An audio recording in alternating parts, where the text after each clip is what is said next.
as we swoop in, it's the spring training game today between the St. Louis Cardinals and the Houston Astros.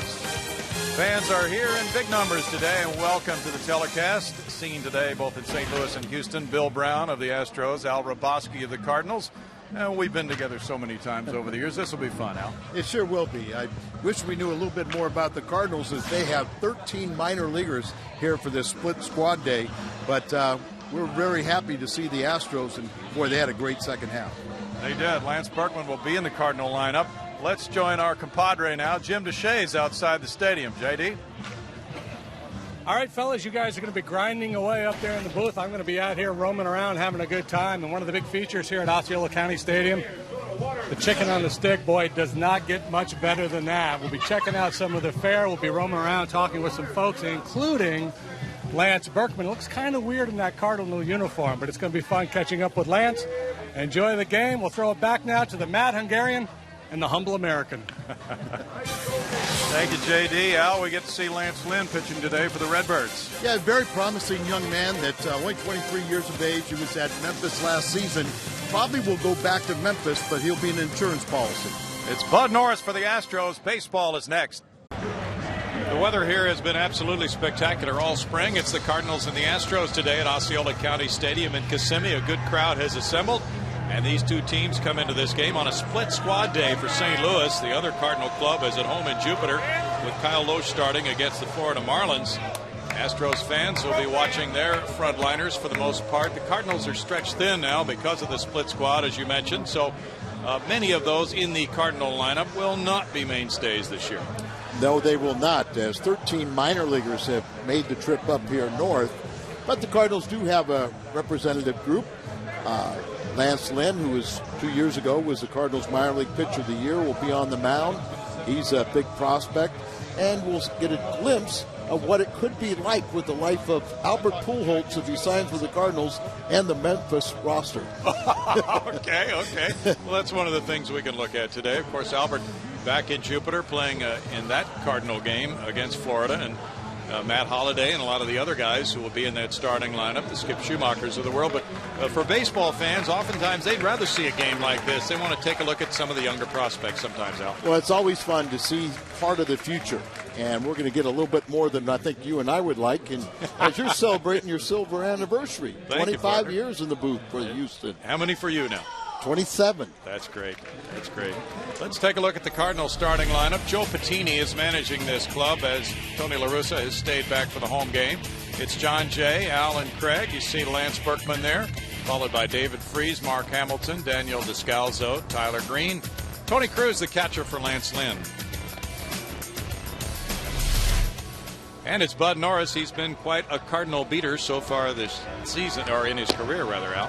Made his major league debut against St. Louis, was spectacular. 2 hits allowed, 7 shutout innings. I think it was his 4th start before the Cardinals even scored a run against him. So he has really had the Cardinals' number. I think the Astro fans would like to see him have a little more success against everyone else. Right. Overall last year, Bud was 9-10 with a 4.92 ERA. As a major leaguer, he's 15-13, but those Cardinal games have shown certainly what he can do. And let's take a look at the club on the field with Bud Norris today. For manager Brad Mills, it's Chris Johnson, Clint Barmas, Bill Hall, the new double play combination, both coming in from, in Barmas' case, Colorado, and Hall was a free agent. It was with Boston. Brett Wallace, the former Cardinal first-round draft choice, is the first baseman. And it's Carlos Lee, Jason Bourgeois, and center Jason Michaels in right today with Carlos Corporon, the catcher. Brad Mills, beginning his second year as the Astros skipper, has his club functioning on all cylinders after a 9-2 win yesterday in Jupiter over the Florida Marlins, courtesy of a 5-run second inning. The Astros banged out 15 hits in the win and had a very nice day of it. So they won 3 in a row. Overall, though, their record is 9-14, while the Cardinals are 11-8. Norris's first pitch, strike one call to the leadoff man. And John Jay at .240 this spring has 11 runs batted in to lead the Cardinal club. Jay slices one back out of play, and it snowballs 2 strikes. John had a pretty good impact last year on the Cardinals when he got in there, Al. Really did. He hit 300 for the season this spring. He's made some highlight catches in the outfield. Really considered maybe that 4th, 5th outfielder. This one goes to Brett Wallace's left, and he makes a slick play at first base for the first out of the game. Brett Wallace is really trying to still make this ball club. We all know he can hit. Probably would like to see a little more power out of him, but he's not noted for his glove. He was originally a third baseman. Cardinals felt he couldn't play there, and when you have Albert playing first base, there was room for him to be traded. Already his fourth organization. Yeah, he's been involved in major deals, and now appears to be the opening day first baseman, although we're still just about 2 weeks away from that opener, so that hasn't been officially named yet. But the way he's hit this spring, and with plays like that, it's really helped his cause. Alan Craig takes a look, and Craig looks at strike one. Craig leads the Cardinals in runs scored with a dozen, and he has a .341 average with a homer. He's driven in 6. 2 years ago, Alan Craig was the Cardinals minor league player of the year. Came up last season and really struggled hitting off the bench. Have to really see if he can do that, but when he plays every day, he'll respond. 2 balls and a strike. What do you think his role will be this year? Well, he's going to have to learn to hit off the bench, because you project it as an outfielder. You know, you've got Lance out in right field, Kobe Rasmus and Holiday. Because of David Freese and the ankle surgeries, and the fact that David Freese is going to play 2 out of 3 days, even in the regular season at third base, they really tried to see if Alan Craig could play third base again, and they've already abandoned that. Okay. Smacks one, and that's by the diving Clint Varmus into left field. Solid single for Alan Craig. A little bit stronger, and he worked about 10 times with Mark McGuire in the offseason. From Northern California, go down to work with Mark in Southern California with hitting, and really has improved on the inside pitch. A little bigger and stronger also, and has worked to try and fight that inside pitch off. Now Lance Berkman, who got out early and said hello to all of his former Astros teammates. 229, 1 homer, 3 runs batted in. His second game back in the outfield. He has been DHing with a sore left elbow from all the additional throws required from moving back to the outfield, Al. A little surprising to me that, you know, he developed that sore elbow, and it has restricted him. He can't hit right-handed. And the other day it was odd seeing him bat left-handed against a left-handed starter. But what a welcome addition. He's running extremely well after the surgery. He's a lot lighter. He really is ready for this season, and he's just trying to find that batting eye. It's 1 ball and 1 strike. Lance at age 35 now, beginning another phase of his career after all those years with Houston, after being a first-round pick in '97, traded last year in July to the Yankees. 327 career homers, almost 1,100 runs batted in for Lance. And last year, Al, as you know, Lance was a little bit late, like he was on that pitch. He was having a problem getting his legs into his swing, coming back from knee difficulties. This year, as you've indicated, he's much healthier. Much healthier, and I think even Lance has recognized it's either do or die. Either I have to regain my hitting form or go home. It's 2 balls, 2 strikes. Well, if he is the usual Lance Berkman, that's going to be quite a potent Cardinal middle of the order this year. That's why I think returning to, or coming to St. Louis, being embraced by the Cardinal Nation, hitting behind Pujols and Holiday, if he has something left, it's going to come out. And most people are wondering or thinking it's going to be a problem for him playing the outfield after so many years at first. I don't think that's an issue. He certainly does not seem to think so. He bounces this one through the left side. Single for Berkman gives the Cardinals a rally here in the first inning with David Freese coming up. So we all know the quality person that Lance Berkman is, that he has fit very well with his new teammates. They have embraced him, and he's enjoying his time. Kind of inside out stroke a little bit, pushes it to the left side and on through. And sometimes that's just as helpful. Just get a few base hits and get your confidence back. Absolutely. You told us about David Freese earlier. He's had good results this spring as he tries to reclaim that third base job. And there's strike 1 to Freese. A big key to the Cardinals is going to be the return of David Freese. Last 2 seasons, his season has come abruptly to an end with ankle surgeries, and he's just have to stay healthy. This bouncer goes on one hop. It's Chris Johnson to second, and Bill Hall turns it into a 5-4-3 double play. No runs, 2 hits, and a man stranded. No score from Osceola County Stadium.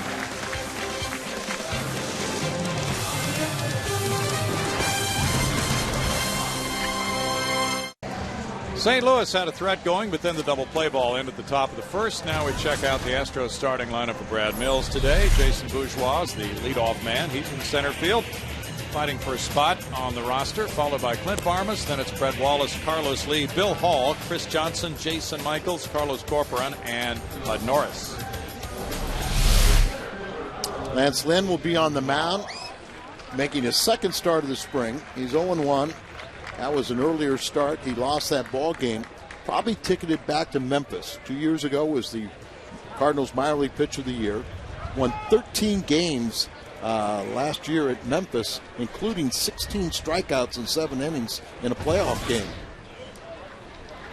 Jason Bourgeois, a Houston native whose father John used to work in the ticket office at the Astrodome, takes the first pitch for ball 1. He's had a fine spring, hitting .342 with an RBI. Hit .220 for the Astros last year. He's a speedy backup outfielder who can play center, and sometimes when Michael Bourne gets a rest against a lefty, he's in the starting lineup, Al. Well, Bill Brown, don't you think that maybe there's a little bit more return to the speed game now? Yeah, absolutely. You've been talking to the likes of Lou Brock and Bob Gibson in your camp, and it kind of makes a lot of baseball fans think back to those days when teams would scratch out a run. And for many of us longtime baseball fans, it's refreshing to get that kind of a trend in the game. It is. Manufacturing runs became a lost art during the home run era. 2 balls, 2 strikes. And the Astros with Michael Bourne, the type of speed merchant who could lead the league in steals, have also this speedy player who's trying to make the roster, certainly not guaranteed a spot right now. But that would give them another player who could really run, and he's clipped by that pitch.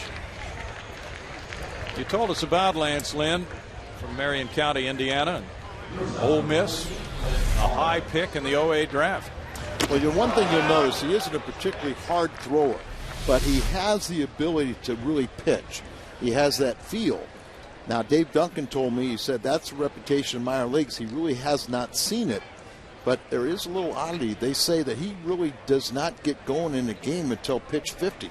Down here in spring training, he probably hasn't reached pitch 50 yet. True.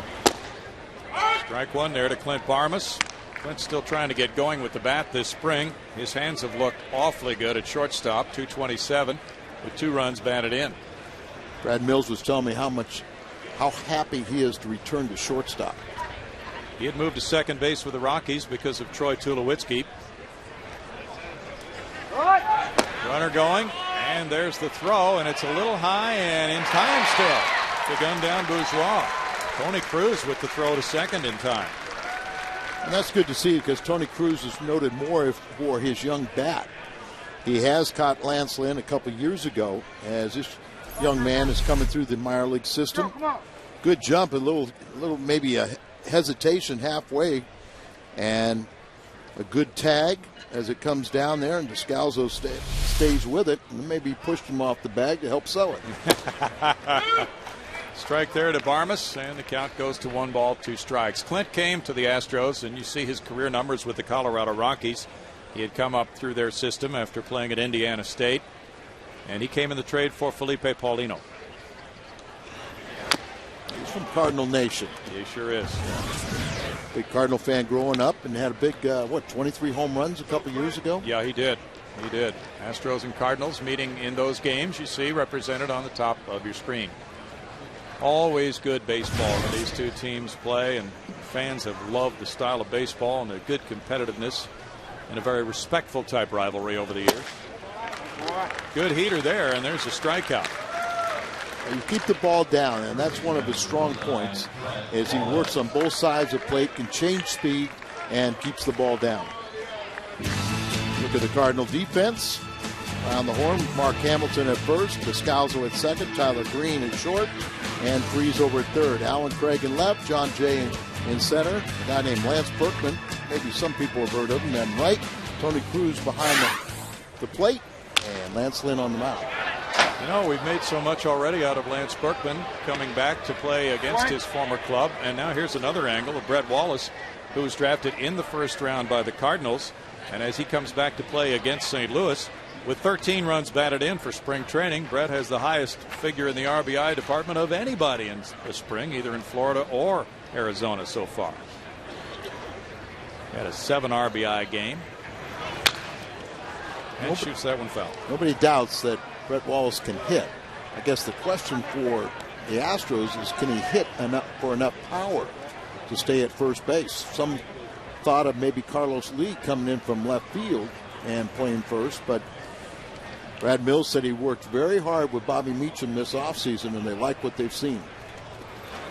Yeah, Bobby is one of the Astros coaches, first base coach, an infield instructor who lives in the Houston area. And also a former #1 draft pick of the Cardinals. That's true. So there was quite a group of Houston players working out at Minute Maid Park all winter. Chris Johnson, Brett Wallace, and many others. Brett has shown the capability to hit the pitch away from him very well to left center and center field. He pulled his grand slam a few days ago, and the Astros wouldn't mind seeing probably a few more hits like that. Boy, isn't that a fine line? You know, you don't want to get a young hitter pull conscious. You like the ability to go the opposite field, but you've got to pull that inside pitch. And there is another strikeout, and a very interesting first inning for Lance Lynn, making an impression for the Redbirds. No score after 1.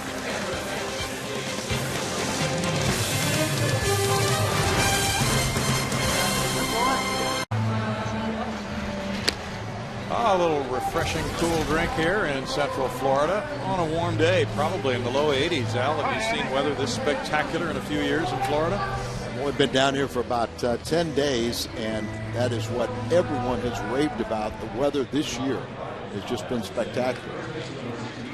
No score after 1 here at Osceola County Stadium. And we go now to the second inning, and it's first baseman Mark Hamilton. Hamilton's gone deep 3 times this spring. He's driven in 7.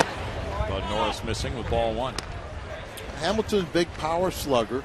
He did get 14 at bats after the Memphis season, which terminated last season. Only hit 143. But 20 home runs at AAA last season. Just a roadblock when you're a first baseman. Isn't it, though? And, of course, if anything would happen to Albert Pujols, Lance Berkman could move over and play first base. Holiday. Yeah. Berkman.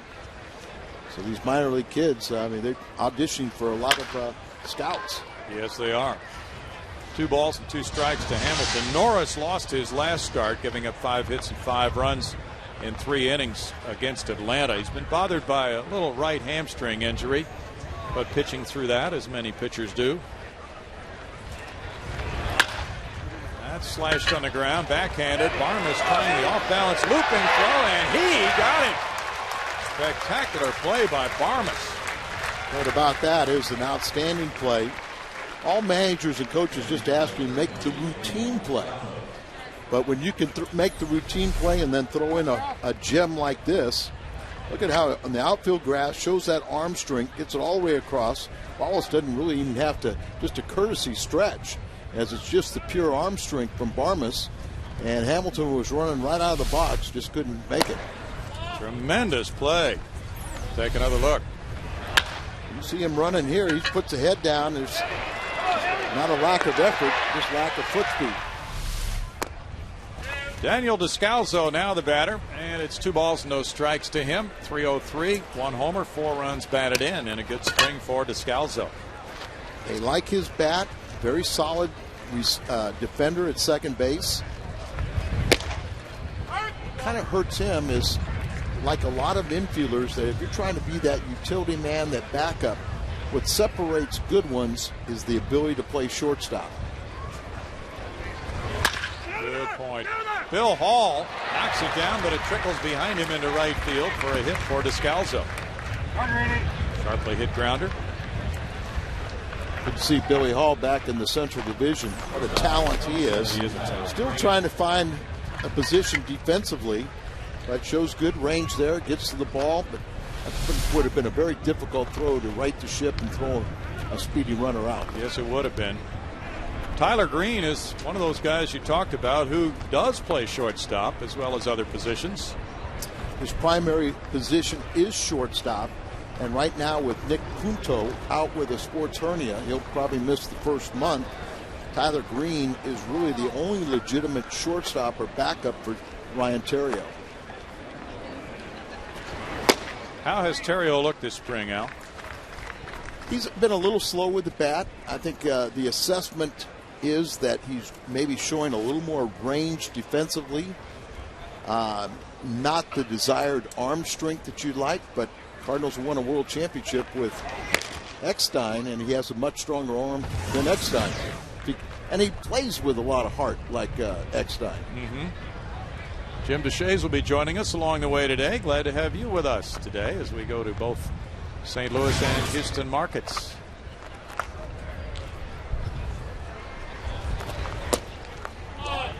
Tyler Green looks at it. He has a .216 average this spring, and the count is 1-1 to Tyler, 27 years old, from Fort Lauderdale, Florida. #1 draft pick out of Georgia Tech, and you know he's very familiar with the ball club, a little more relaxed this spring. And he chops that one foul, 1-2. Carlos Corporan doing the catching today. Caught some yesterday as well. The Astros losing Jason Castro early in spring training to knee surgery, which will keep him out until probably September at least. So that's created a real catching issue as they look at several different options, including Humberto Quintero, of course, and J.R. Tolles.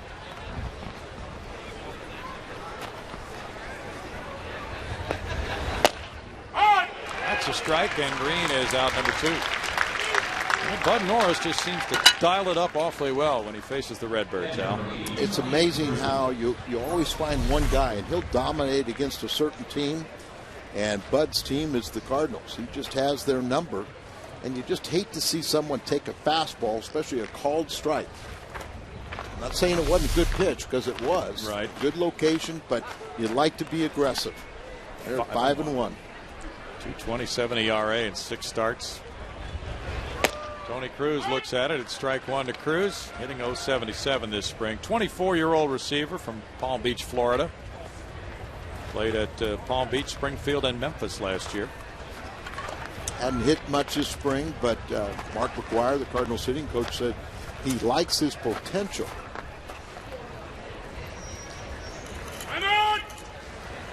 Well, Stephen Hill has done some catching and plays other positions as well. Is from Houston. He is on the trip today. He may get in there later. Hopefully, your young catcher just told the veteran umpire, Paul Nauert, that's horrible. Yeah. You can't stop a guy right in the middle of his windup. That's how pitchers get hurt. That was late. Slider away makes it a 1-1 strike. If you attach numbers to starting pitchers, number 4 would be attached to Bud Norris as of right now, but we're not sure about that because the actual order of the rotation has not yet been announced other than the starter Brett Myers by Brad Mills. But with the 2 lefties, Wandy Rodriguez and Jay Happ in the Astros rotation, and maybe a third in Ryan Roland Smith, Bud may be in there to split up the lefties. We'll have to wait and see how the rotation goes. Corporan with a throw from his knees, and there's a steal as Descalzo gets into second base. I'd like to see that catcher, and because it was a low throw, shows his athleticism as he goes down, but has the pure arm strength to still make a strong throw. If he keeps that ball down, he has Descalzo out. See, low throw, and it's actually, if you have a strong, accurate arm, you have a much quicker release from your knees. Well, Benito Santiago was something else on that, wasn't he? Primarily, you've got to catch that ball, not let it get by you. The way he trapped it, and then his momentum kind of going forward. The only way he had the best way to make a strong throw was from the knees, and he had the arm strength to do so. Sure did.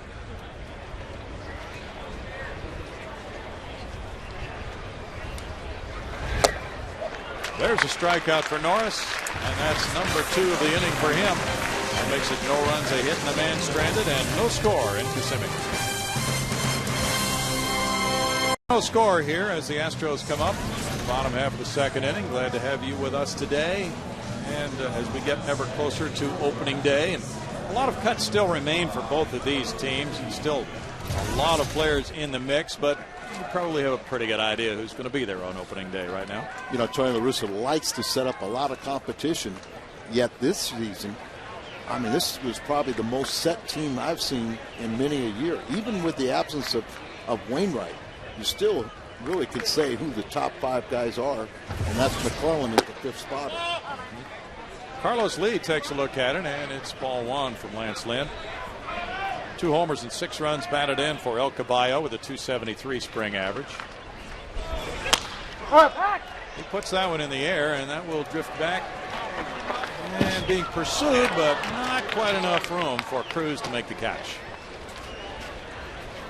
1-1. Lee obviously really important to the Astros offensive plans this year, and it was just a whole team slump the first 2 months of the year that affected the likes of Carlos Lee and Lance Berkman and Hunter Pence. So many struggling hitters at the same time. Very odd to see that. And you really do need that return of his power. But, you know, if Armas can come back, Billy Hall can, you could have a lot more thunder. Well, the Astros had a total of 9 homers from their second baseman and shortstops last year. That could be a big improvement. You'd be disappointed if each of them hit 9 this season. Yes, very much so. That one will hang for the center fielder. John Jay moving in. Let's go to JD. Jim DeShays, what do you have for us? All right, fellas, I have for you chicken on a stick. Among the many fine delicacies they have here at Osceola County Stadium, Dipping Dots ice cream, the ice cream of the future. It has been for about 20 years now. Sooner or later, it's going to be the ice cream of the present. And chicken on a stick for just $8. You can get this delicious morsel of deep-fried chicken. And the great thing about the chicken on a stick, when you're done, you got this like 18-inch long toothpick, and you can pick your. It's just unbelievably efficient. No wonder we didn't see you in at the lunchroom. Yeah, you knew what your assignment was going to be. Yeah, and for the people at Fox, that's $8 you owe me. Oh no, expense accounts for spring training. The accountants are watching. Bill Hall with an 0-1 count.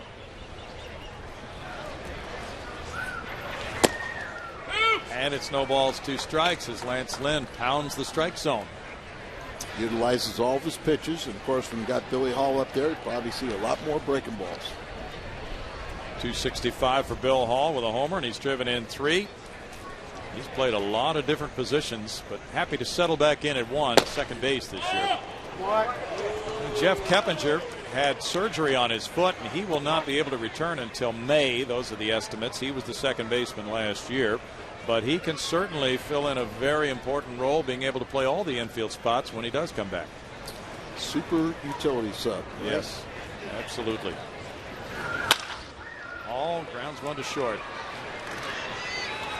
Tyler Green with a play, 2 outs. Nick Punto is going to fulfill that role with the Cardinals. And it was curious the other day, I watched the Jim Leland and Gene Lamont, and they were telling Punto how well he looked in red, and basically we're saying we're glad we don't have to see you make every play against us anymore. He is a phenomenal defensive player. Should be a good addition for the Redbirds. Chris Johnson has an excellent spring underway with that .359 average, and he did that last year as well. There's strike 1. Chris hit 8 home runs last spring. Made the Astros opening day roster. Later got sent down for a time to Round Rock, but then when Pedro Feliz was let go, he took over at third base and had a whale of a year. 1 ball and 1 strike, and he's another of those very important guys in the RBI department for the Astros, Al. No doubt about it. The way he played in the second half last season, you feel very comfortable counting on him. The Astros had a good run in the second half of the year, and that's why many are so optimistic about what they did. Terrible first half, but they went 17-12 in August. They were 14-13 in September. So for the Astros brass, a chance to see a lot of the players develop this spring.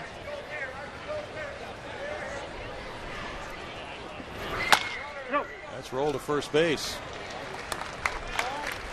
And it's an easy second inning for Lance Lynn, and no score after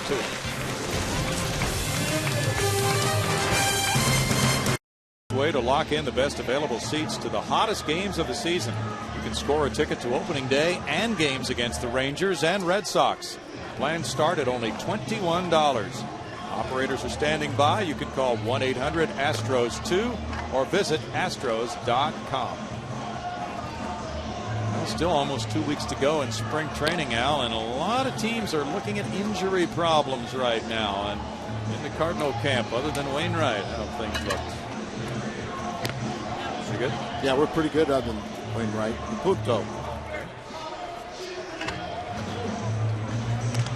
No score, top of the 3rd inning. Lance Lynn due to lead it off for the Redbirds here, and one of 2 games they are playing on this spring training day, with the youngsters seeking a little refreshment and finding plenty. Joe Patini, who serves Tony La Russa well as the bench coach, is the skipper today for this game. Had a chance to chat with Joe beforehand, and he's been pretty well pleased. Of course, you already detailed the Wainwright injury, and the Astros dealing with the Castro injury, so both of those clubs have been hit pretty hard in the early going. But then we look around and see all the stories about the other clubs too, and the Milwaukees of the world. They've got some people banged up, so it's kind of running rampant throughout the division now. Well, at this time of year, you start seeing players being released, others having split contracts, or where they can decide whether they want to go down, don't make that club. So there'll be a lot of interesting players out there. Some teams will be looking to shore up a weak area by picking up somebody who's been set adrift by another club in the final days of spring training. A pretty good pitch there for Bud Norris, and he gets it by Lance Lynn for a 1-2 count. How did you approach? Well, you didn't face the opposing pitcher, did you, when you were in the game? But if you had been a starting pitcher, Al, facing the opposing pitcher, do you want to just bury him when you faced him to make him know what he was up against? It wasn't that difficult for me. I couldn't get too confused with just one pitch. And Bud Norris gets a strikeout. It's a good way to start an inning, even if it is the opposing pitcher. 3 strikeouts in a row for Bud. You know, this is really getting to begin the toughest week of spring training. You know, you're so bored. You've been down here so long. You really have to push yourself. The final week is a little easier because you can see light at the end of the tunnel. You know, yes. There's just a couple more days, and then we're heading north and get the season started. Now, the Cardinals in the past have had stops in places like Memphis on their way back to St. Louis. Is that the case this year as well? They're going to make a stop in Springfield, Missouri, okay, home of their AA franchise, and they play 1 game there. That's a nice ballpark. Very nice. Cardinals are very fortunate. AAA is in Memphis, big league city, and that AA park is just a miniature major league park. Yes, it is. No balls and 2 strikes. In fact, my neighbor Stephen Hill was there last year, and he got called up to the big leagues because the AAA club was in Reno, and Stephen could get to St. Louis faster than anybody at AAA could have gotten there. I think you had a day game and you needed somebody that day. It may have been, and watch this. I'm not sure we'll say he's a Cardinal fan. He's wearing red shirt, but that was not a future draft choice. No. Not exactly a Lou Brock play out there, but the effort was good. He might have been good enough to play for the Cubs. Yeah, maybe. We can rip all the other teams in the NL Central today. 1-2 the count. Which, by the way, I think the Central Division is going to be a tougher division this year. A lot of good pitching came in the offseason. That's right. Zach Greinke and Sean Markham coming to Milwaukee, and Cubs got Matt Garza. 2 balls and 2 strikes. The Reds, just in a lot of publications, Al, don't seem to be getting a whole lot of respect after winning the division. To be quite honest, I thought the Cardinals had the division, and they just didn't beat the poor teams. Right. And that's out number 2. in these two teams head-to-head play. The Astros won 10 and the Cardinals won 5 last year. And there's your difference in 5 games. The Cardinals actually had a winning record against the winning teams. They were 12-6 against the Reds. But they had a sub 500 record against the weak teams. Interesting. And that's why they finished 5 games back. Strike to Alan Craig. Chris Carpenter, have you seen him pitch this spring? I saw him make his last start. That was on Wednesday. And that was the first one since tweaking a hamstring. It wasn't in great command, but he walked out of there with feeling good about himself, just trying to catch up, and he will be the Cardinals' first game starter, opening day starter. Garcia had a very nice year for them last year. Westbrook enters the mix. Over Norris, he had no play on it, started to jump, and that's going to be an infield hit for Alan Craig. Bill Hall unsuccessful in his attempt to barehand it. There's no way to really replace Adam Wainwright, who had the Tommy John surgery. As you see, the second hit for Alan Craig. Do or die play for Billy Hall. Can't make the barehand exchange. But with 2 outs, you just work on Lance Berkman. Now, Lance was in good form today, cracking jokes. That's been something everybody's enjoyed around Houston from Lance. His good spirit for the game, the everyday approach. Bouncing this one to Wallace, and that takes it to out number 3. No runs, a hit, and a man left, and still no score with the Cardinals and Astros.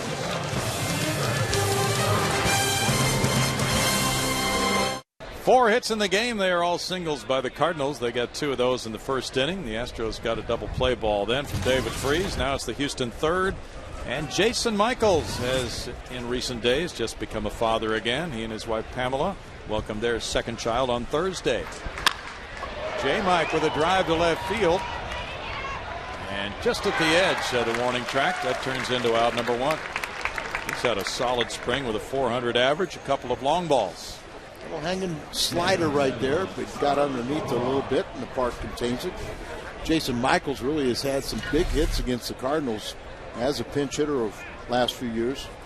He just had a little loop right there, kept his hands back, and some days that park holds it. Yes, it does. Carlos Corporan has showed well, too, in his at-bats this spring. The batting average above .400, .438 for Carlos with 3 runs batted in. He's 27 years old, from Puerto Rico. Last year he played in the minor leagues at Reno. Takes a look at ball 1. He had 1 at bat with Milwaukee in '09. That's the extent of his major league playing time. 15 days of service time. A switch hitter. Well, there's an old baseball adage, don't be tricked by what you see in September or spring training. Well, you would think any Astros catcher that could show some kind of offensive pop would have a great chance to make this ball club and start. Yes. Very good point. He lines this one, and a well-hit ball turns into out number 2.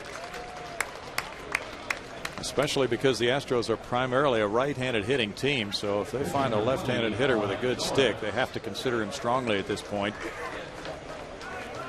Bud Norris will bat. Maybe Jose Cruz can come back. Well, he's right next door to us, and he looks like he's in playing shape, Al. Well, he always did. And, of course, he was started in the Cardinal organization, and we were teammates in the minor leagues. And what a great hitter he developed into. Yes, he did. And he once played along with his 2 brothers in an all-Cardinal outfield in a spring training game. I was probably there. You probably were. I think it was '73, Al. Well, I was there. Tommy, Cirillo, and Hector. Tommy really just a slight cup of coffee. Hector a little bit more. But Jose by far the oldest and the best. You know, we were talking earlier about the Cardinal tradition, and it's a long one and a very successful one. And the Astros are entering their 50th year as a franchise. Of course, there have been many fans of the Cardinals in the Houston area going back to when the Houston Buffs were a Cardinal farm team. Popped up foul. Hamilton over. And just out of the reach of the first baseman and catcher. 120 years in Cardinal history. And I remember when the Buffs were a AAA franchise. Of course, you had the Atlanta Crackers, was also a franchise, and the Cardinals. And at one time they were the only team west of the Mississippi. Yes. So a lot of fans have developed that winning tradition of Cardinal baseball. Absolutely. Many of the outstanding Cardinal players passed through Houston on their way to the big league club. Popped up, and it goes to shallow right field. Here's Lance Berkman for the third out. Only 9 Astros have batted through the first 3. On a very good day for Lance Lynn. No score. Welcome back. No score. Astros Cardinals from Osceola County Stadium. Astros looking for their first hit. We move to the top half of the 4th. Carl Crawford, he's really good. And he's now a Boston Red Sox, and they're coming to the Astros, to Minute Maid Park, rather, to face the Astros on March 30th. 7:05 game. So your last chance to take a look at the Astros before they head up to Philadelphia for opening day. Tickets can be yours at Astros.com or by calling 1-877-9-ASTROS. Getting excited for that one, JD?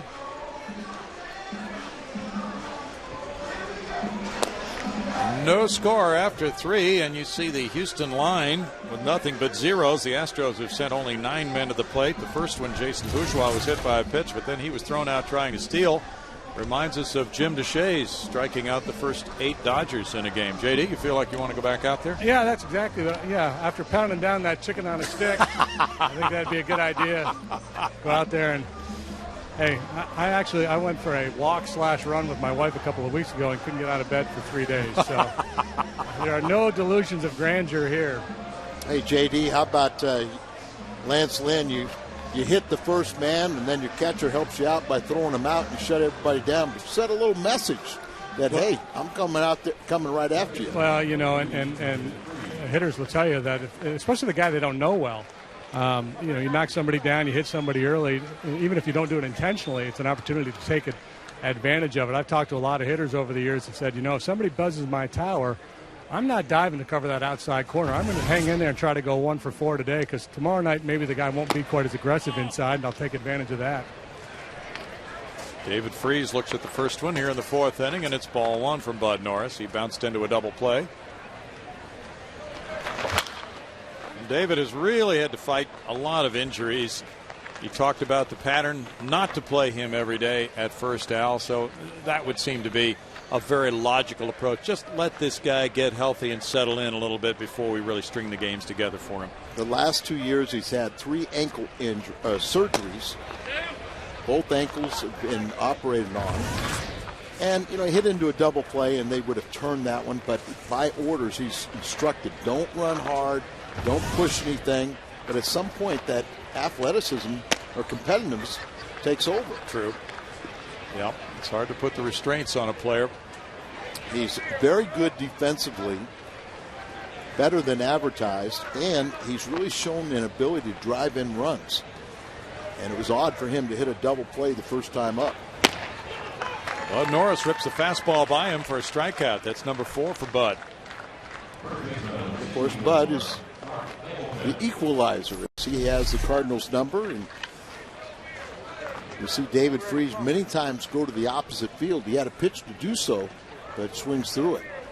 Of course, that pitch up in the zone is a pitcher's pitch. Mm-hmm. Mark Hamilton grounded in the hole, and shortstop Clint Barmas made a sensational play to get him out. Strike 1 to Hamilton. You remember last season, it was a horrible start for the Astros. They lost the first 8 yes, and didn't win their first game until they beat the Cardinals, right? That was it. And they were 17-34 out of the gate. But you have a very good manager. Brad Mills, we've both known him for a long, long time, have great respect for him. He showed great patience. He's got a good teaching staff, and it all paid off. That second half, they were a force to be reckoned with. They really were. And we were watching him during some of the drills this morning. Very much a hands-on type of manager. That's the type of coaching staff he has. This fly ball heads for right center. Jason Michaels over. 2 outs. test your patience, though. When, Yes. when you think you have the ability to be a big league manager, your team doesn't really respond. It takes a lot of intestinal fortitude to still believe in yourself, and he did so. And today, talking with Brad, he gave an awful lot of credit to the players, and that's also a good sign. It is a good sign. Daniel Descalzo reached on an infield hit first time up. Well, a ball that was off the glove of Bill Hall. It trickled into right field. This one fouled away. Strike one. Kind of an intriguing guy. It looks like a Skip Schumacher type guy, Al. It's a good comparison, and probably will be the second baseman of the future. Skip is someone that Tony La Russa really loves. Probably it's kind of a good and bad scenario, but Skip Schumacher, the worst thing you could say about him is he's too hard on himself. And Descalzo we saw him last year at the big league level, and you can tell he's got some talent, and he's got a good bat. Got more speed than Skip.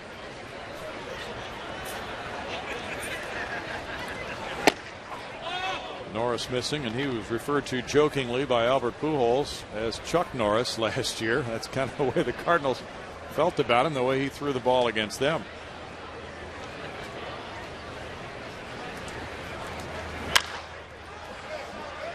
Some of the names I heard we couldn't use. They were extremely complimentary and colorful, but we couldn't use them on the telecast. No. Still a ball and 2 strikes with Tyler Green on deck in this scoreless game. Wind blowing in a little bit from right field. And that bouncer takes Brett Wallace over into foul ground. Brett's getting some good testing type plays there at first base today. Now, you talked about Brad Mills, and of course it's been kind of a turnover in the Astros roster since he took over with the trade, bringing Brett Wallace to the club, and then Chris Johnson coming up when things didn't work out at third with Pedro Feliz. So there are younger people moving in, and now this year a new double play combo. It does seem with most teams that change is a constant, but a little bit more so with the Astros since Brad took over. Sometimes it's a lot easier when you bring in a new manager, fresh staff, that you can make those changes. You get you can fall in love with your players a little too long. Club becomes a little stale, and sometimes it's easier to change with new people. Mm-hmm. That's a looping liner into left center field. Right off the end of the bat, and Descalzo did a nice job with 2 strikes of getting on base. He's 2 for 2. Defensive swing, something we don't see anymore. You get 2 strikes on you, and everybody's swinging for the fences. Well, you don't see the choke up much, but you can kind of just throw the bat at the ball, try and make contact, guide it to where a player's not, and that was the description of what Descalzo did there with a pitch that's up. Yeah. Tyler Green, the batter. That's an interesting point you're making. Had the same conversation around the batting cage with Keith Bodie, who will be the Astros AAA hitting coach at Oklahoma City, about all the strikeouts in the game now. But as we were talking about, the trend is changing now toward lower scoring games. I wonder if the trend will swing back toward fewer strikeouts and more hits like we just saw with 2 strikes. Bill Brown, I competed against Reggie Jackson, obviously a Hall of Famer and great player, but his greatest contribution to baseball is he glorified the strikeout. Yeah. Nothing good happens from a strikeout. No. You used to have that perspective like, well, what's the difference? An out's an out. You put the ball in play, something good can happen. That's right. And when you're fighting for every single run, and we went through that tremendous explosive era of offense back in the 90s, it's a different style of game right now with such good pitching. So contact can mean the difference in a ball game now.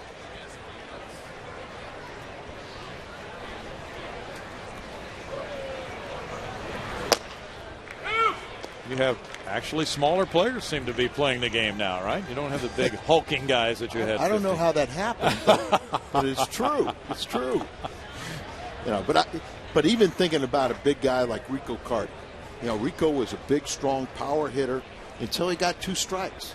and then he was a punch and Judy. Just tried to punch the ball the right side. He was a right-handed hitter, and he just tried to take that ball, let it get in on him a little bit, and just because he didn't want to strike out. Exactly.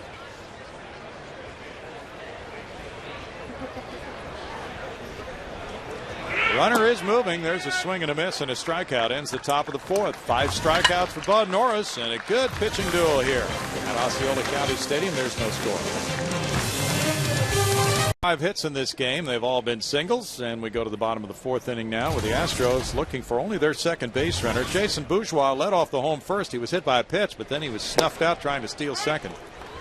And there's strike 1. Lance Lynn has mowed down the Astros since that hit batsman. And it's time to pay Lance Lynn a little tribute, as he's done a nice job of keeping the ball down and working in and out. Things can change so quickly in baseball, even though if you had to make up the Cardinal opening day roster right now, Lance Lynn probably would not be on it. Things can indeed turn around in a day. He is insurance policy at AAA. And remember, too, he's only 23. He'll turn 24. A nice block by Tony Cruz there. He'll turn 24 mid-May. So, you know, ideally, the best thing for his development would be pitch another year, a second year at AAA, and then look for him next season, along with a guy named Shelby Miller. He's ranked as the #1 prospect, isn't he, for St. Louis? Yes, he is. That's a liner to right field. Well hit ball by Jason Bourgeois out to Lance Berkman, and the Astros get their first hit. It's a 2-strike swing. As a pitcher, if you're facing a pull hitter, he really is easy to get out. But if a guy's willing to go to the opposite field, spray the ball around, you can't stay in one location. Ball was elevated, saw him, you know, you see it, it's up close to your eyes, you see it a lot better. And with that good, you know, trying to not do too much with it, a solid single to the opposite field. Let's see if he takes off again. He was thrown out earlier. There's ball 1. You know, you pointed out a minute ago the good block by Tony Cruz. There was nobody on base, but we saw Mike Matheny do that all the time, and he's now an instructor for the Cardinal catchers, isn't he? Most definitely. And it all goes back to Dave Ricketts, who taught a lot of the great Cardinals. Dave has passed on, but, you know, Mike Matheny's now, and, of course, Yadier Molina. That hits the third base bag, pops up in the air, goes into shallow left field. Tyler Green runs it down, and it's a hit from Clint Barnes. Cardinals catch a break by that ball hitting the bag instead of that being a double. And maybe with Astros getting a run with that great speed out there, they catch a break that it hits the bag, pops up in the air, and Tyler Green's able to get it and just hold it to a single. Brett Wallace comes up next. He struck out in the first inning. And Matheny just had such great work habits. He would always go down and block balls even when there was nobody on base. Well, I'll take it another step further. He'd do it in between innings. Just to, you know, just to practice makes perfect. And I think Mike Matheny, if he wanted a big league job, I think there'd be several organizations say, we'll take you right now. Great family man, and I think he's just slowly easing his way into taking that role. But he'd probably be a good manager also. Very, very sharp individual. 2 balls, no strikes. In fact, when these two teams played so often, 6-7 years ago, and it was Osmus and Matheny, you had 2 of the very best receivers in the game. Well, you touched on it earlier. They had those the killer bees and the battles between the Astros and Cardinals, but extremely respectful. Liner over third base, fair ball into the left field corner. Bourgeois around to score to make it 1-0. Barmas being sent and held at third. Now Dave Clark will put up a stop sign, and he gets back diving into third. Barmas took the big turn, but Clark had both hands up, and it's 1-0 Houston on the double by Wallace. We talked about Brett Wallace and his ability to go to the opposite field, almost to the point where you'd like to get him to pull a little bit. But that was a pitch that was away, and while these pitchers getting a little bit high, shoots down into the left field corner. It'll go for extra bases. Cardinals play it well. They only get 1 run out of it. Kind of a Now, and Craig really didn't have that strong throw, so you saw how far Tyler Green went out there to get that ball. Short hop the cutoff man. Good play by Tyler Green. Carlos Lee, the batter now. He backs away from that slider for strike one. Carlos hit a fly ball to center in the second inning. Brad Mills paid a visit to Carlos's Panama ranch over the winter. Spent a couple of days with him. Talked some baseball. It's quite the ranch, isn't it? It is quite the ranch, and he has another one outside Houston in about an hour. Quite the breeding program. Yes. 1 ball and 1 strike, and the fact that Brad would pay a visit is interesting in itself. That's pretty rare today, and it speaks to the importance of Carlos to this ball club, that the manager would go, and a couple of reasons probably: to get to know him a little bit better and to communicate with him exactly what is expected of him this year, perhaps. 1 ball, 2 strikes. Communication is so important. Whether it's world events, whatever it is. If you're talking, you've got a chance to get your point across, or vice versa. And I commend Brad for doing that, and I'm sure Carlos Lee came into the spring training a lot more at ease this year. Absolutely. Yeah, they have a good relationship. 2 balls, 2 strikes. You talked about it earlier. I don't know of anybody who has a bad relationship with Brad Mills. We go back to his playing days, and then many times with a guy named Terry Francona on his staff, and things have worked out very well for him. I'm anxious to see Ron Renicky, the new manager for Milwaukee, known him for Dodger organization, and then all the years with Mike Scioscia of the Angels. Absolutely. And that's what we do miss about spring training, that we don't see those clubs in Florida. Rolled out to second base. And here comes Barma stepping on the plate to make it 2-0. Carlos Lee is very good at doing that, hitting the ball up the middle in an RBI situation. He picks up his 7th run batted in. Bill, obviously he's a great RBI man, but a lot of hitters forget there's a lot of easy RBIs, and you don't always have to drive them in with a base hit. Situation hitting, hit to the right side, just put the ball in play, and you can pick up a bunch of RBIs. And he did it well. He had a 2-2 count, so he had opportunities to let the bat go earlier in the at-bat. He got down to 2 strikes, and he made that contact we talked about. Obviously a big power hitter, you want him to do his thing, and you want him to drive the ball. But when you get 2 strikes, take advantage of the opportunity that is there for you. Strike 1 to Bill Hall. And that's where you go back, to what I was saying about a Reggie Jackson and that philosophy. Well, strikeout's a strikeout. It's an out. It's an out. No, it's not, because this one produced a run. Yes, it did. Moved another runner over. Now the Cardinals' right side of the infield comes in tight. 1-1.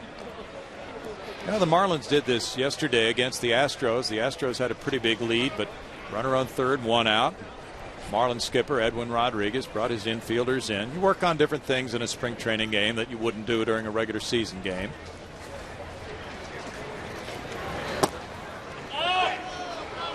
Two and one. A lot of times you'll see Tony La Russa's clubs where the middle infielders will come in, but with Billy Hall, you got to respect his pop. And so they're just doing it with basically the second baseman. First baseman playing in, even with the bag. Chris Johnson on deck. Looked pretty close. 3-1. All now at the home plate umpire says ball 3. In the shade, that temperature is probably about 70 degrees right now, Al. Just a wonderful day to be outside. Absolutely perfect. Not a cloud in the sky. We get to check out our super moon tonight. Oh. So what is your expectation for the NL Central? You said you thought the division was tougher. Do you think Cincinnati would be equally as good as last year? I don't see any reason why they shouldn't be, but I don't think they were the best team last year. The Cardinals as I said, they got into early September. They swept Cincinnati in Cincinnati. They came home, and they had a 1-game lead. That's normally when Tony La Russa's teams just make that mad charge to the finish line, and they had trouble playing at home, which is something very uncharacteristic. Then they had a horrible road trip where they went to Washington, Pittsburgh, and Houston, and were 2-8 and never recovered. That's a tough one late in the season. So I think Cincinnati is going to be very good. Those young players are another year of seasoning. They should still progress. A lot of them depend on those young pitchers. Obviously, Milwaukee with their great hitting club. Now they've got 2 very good pitchers, so they got 3 good starters now.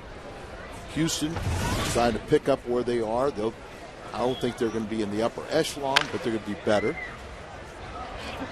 Cubs have to improve with Garza and hopefully Zambrano. And Zambrano started that skid against the Cardinals after he was banished to the bullpen and returned to the rotation and pitched brilliantly.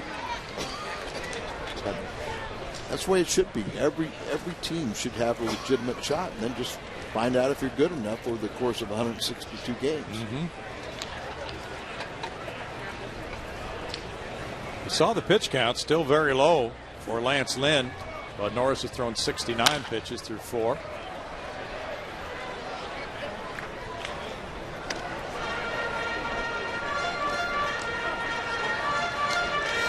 Well, I was told that Lance Lynn, when he gets to 50 pitches, then he starts getting better. Okay. Well, it hasn't worked out this inning for him. Right. But one of the things I like to see in spring training is everybody looks good, when things are going right. But let's see what he does if he gets in a little trouble. It's a good way to judge a pitcher. Oh, he gets a call there, and it's strike 3. Bill Hall unhappy with that result. He is really upset. That's out number 2. Big pitch in the inning. And that's what I'm talking about. Okay, you stopped the bleeding. You've given up these hits. Now can you go out there and pitch? And Billy not happy with it, and maybe you might have thought maybe one of those breaking balls early in the count was better than that fastball threading the needle on the inside part of the plate. But take advantage of the opportunity. Show somebody you can pitch out of a jam. A little bit up for ball 1 to Chris Johnson, who grounded out to first earlier.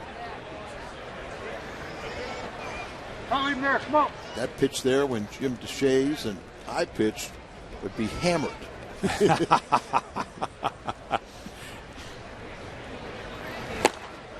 The breaking ball that kind of hangs a little bit on the inner third of the plate. Yeah. But because they don't call the high pitch anymore, and Jim and I were both high ball pitchers, hitters have a tendency to lay off the hanging pitch. That's a point, too. If you can get the hitter to start swinging at that pitch, it's a whole different game for a pitcher. A high strike, a pitch that's in the strike zone, that's a hitter's pitch. But if you, as a pitcher, can get a guy to elevate the strike zone and swing at pitches, then that's the pitcher's pitch. Lynn has a strong finish, striking out Hall looking and Johnson swinging. And the Astros come up with 2 runs on 3 hits and leave a man for a 2-0 Houston lead.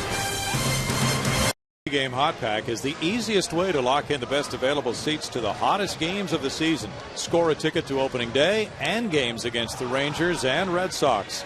Plans start at only $21. Representatives are standing by now, and you can call 1-800-ASTROS-2. Find out more or visit Astros.com. Rangers, Red Sox, Tampa Bay, Toronto, tough interleague schedule coming up in 2011 for the Astros.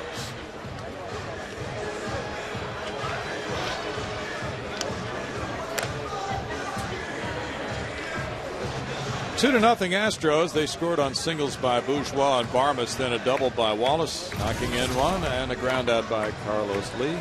Bud Norris, meanwhile, has thrown 69 pitches. He struck out 5 in 4 innings. Well, Bud Norris still continues to have the Cardinals' number. He's gotten Tyler Green a couple times. There, Tony Cruz, Lance Lynn. He's got 5 on the afternoon. Gets there. Tyler Green again. Just a typical performance when he's facing the Redbirds, isn't it? Boy, if he's in a slump, he wants to face St. Louis, that's for sure. This is by far his best outing of the spring. He came in with an ERA of 10.29. And there's strike one to Tony Cruz. Not that that is of major concern, but you were talking about heading toward that final week of spring training, and certainly any starting pitcher would like that final outing or two to be a good one. The goal in spring training, especially if you're an established player, you know you have the team, not that you take anything for granted, but you get your work in. And as long as you pronounce yourself ready opening day, you've accomplished, what you set out to do. But obviously, you'd like some positive reinforcement late in spring training. Rather see it late in spring training than early. Absolutely. 1 ball, 2 strikes to Tony Cruz. According to some of the stories, we see Stephen Hill of Houston, by the way, on deck right now to pinch hit for Lance Lynn. Sean Markham was clocked around 86 for Milwaukee. Clint Barmas heads out to left center, and the sun is a problem for him. That ball drops. He turned around and then couldn't pick it up, so it's a looping single for Tony Cruz. Tough sky right here. Looks like he has the old-fashioned flip glasses. Yep, looks like it. Not a cloud in the sky, and really wasn't hit well enough to really turn around, set himself. He's looking up there, but just can't find it. I wonder how many guys really know how to put down those flip glasses. Yeah. We talked about Stephen Hill, who's my neighbor in Copperfield, and he went to Langham Creek, and then Stephen F. Austin got a chance to come up and hit his first major league home run in St. Louis last year. A very thrilling time for his parents, Al. I remember that. It's a home run, and kind of kidded him. Yeah, home run Hill. Home run Hill. I said, I got lucky. I said, no, you didn't. Takes skill to do that, young man. Stevens already been sent to minor league camp by the Redbirds. And grounds this one in the hole. Barmas backhanding, throwing to second to Bill Hall for the force play on Tony Cruz. On the slowly hit grounder, Stephen Hill on at first, 1 out. So who's running? Catcher running at first base. And the only play Barmas really had, or the easiest play, was the force out at second, and they get him. John Jay, in addition to performing well offensively, made a couple of very fine catches for the Redbirds in yesterday's game. He stole a home run with one of those catches. He's done that twice this spring, and he hit 300 last year in St. Louis. Very, very likable guy, but we hope Berkman wins that right field spot. It would be a platoon between John Jay and Alan Craig on deck.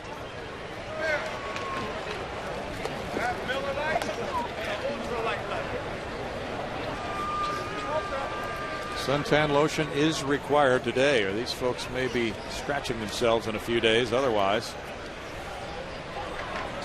J.R. Tolles, one of the catchers down in the Astros bullpen. Stephen Hill takes off. There's a bouncer hit behind him and almost got by. And there's the flip as Bill Hall recovered. That ball hit the edge of the grass and just stayed down, but Hall was able to stay down with it. Shows the athleticism of Billy Hall. Looks like he's going to get a Sunday hop, but there's where it hit the ground, just submarined on him. And very athletic play.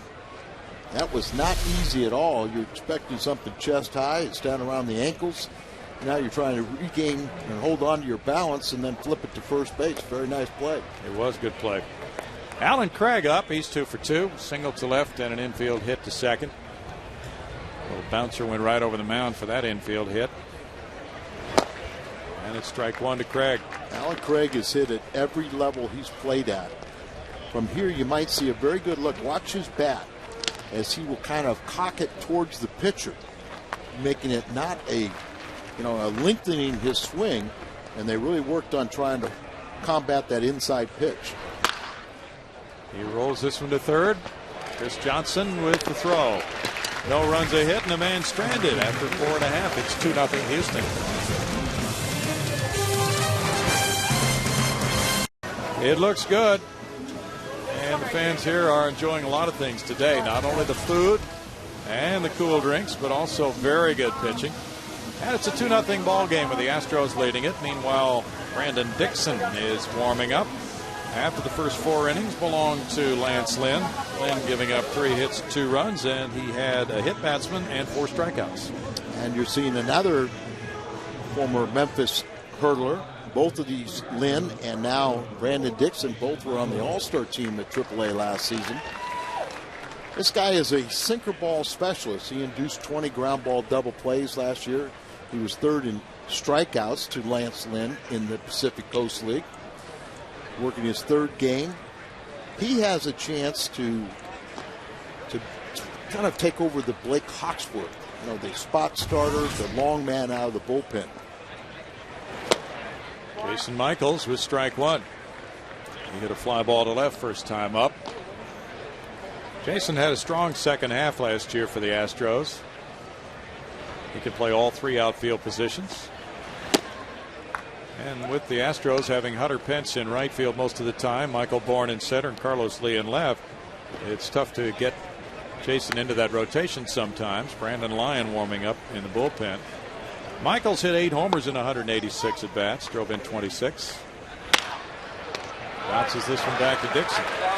Sometimes a manager, Al, as you well know, has to force himself to play people off the bench, even though he likes the 3 starters in the outfield, just to make sure everybody's sharp. You always have to anticipate that there could be an injury factor. The only way to keep people sharp is to play them. So at this stage, even now, you'll probably see next week the starters will play 7, 8 innings, but occasionally complete a ball game. But still, it's laced to right field and over Lance Berkman. He tried to barehand it off the wall. It won't make a difference in the double by Corcoran. Well hit ball by the catcher.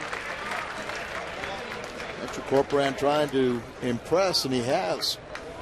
Tells you something right now. He played yesterday, as you said. He's hitting over 400. He adds to that with his belt over the head. You mentioned a lot of people are wondering how he's going to play out there in right field. I don't think that's going to be an issue. He's too good of an athlete. He's been around too long. He knows how to track a fly ball. If you talk to Lance, he's not concerned about that at all. Lance looks good this spring. He had not had a chance to see how well he's running. No. Be curious to see if you're impressed. I was. Yeah.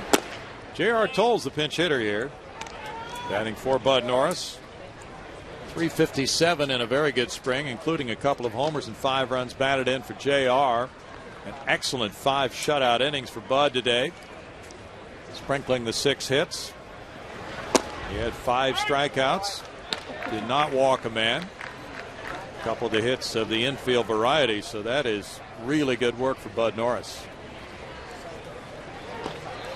Remember the night that Tolles had at the Cardinals' expense? 7 runs batted in. He remembers it. Well, the Cardinals remember it also, but we can't figure out why he's struggled hitting ever since that night. That's true. That's true. Well, he gets another opportunity this year after being the opening day catcher a year ago and then sent to the minor leagues, injured his thumb, missed most of the season. And smacks one into center field. Corcoran being sent home. Here's John Jay with the throw to the plate, and it's cut off. 3-0 Houston. RBI single for the pinch hitter Tolles. One catcher drives in another. And they're in competition against each other, and that's how you respond. Yeah. Competition should bring out the best in individuals. So JR trying to say, hey, I can compete with you. Well, JR said he's really simplified things. Not trying to get too far ahead of himself this spring. Boy, isn't that the truth?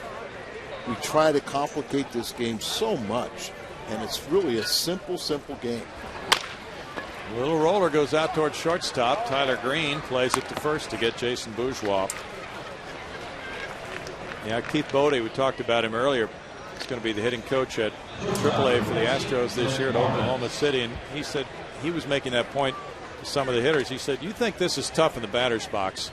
Look at the guy 60 feet 6 inches away from you, and he has to try to throw a baseball on the inner corner or the outer corner of the plate. How easy is that? Well, we found it's very difficult.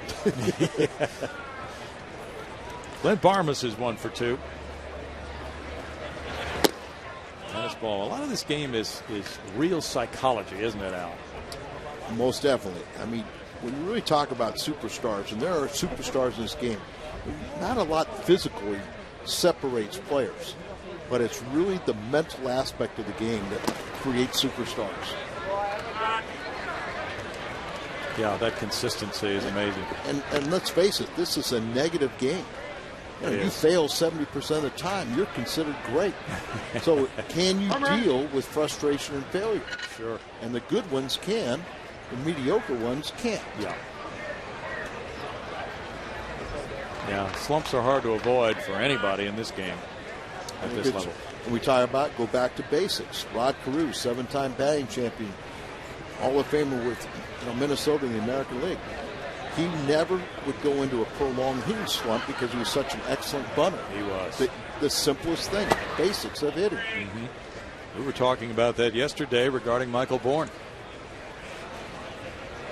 I was doing the game the other day, and Detroit has a phenomenal young talent. Jackson, their center fielder. Mm-hmm. First thing I saw on the media guy said he hit .399 when he put the ball in play. Well, that tells you he struck out a lot.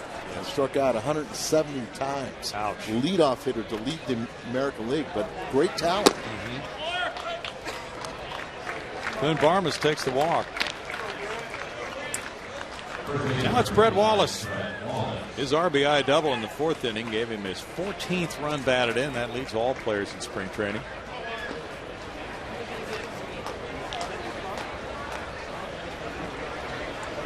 Let's go, baby. First round pick of the Redbirds.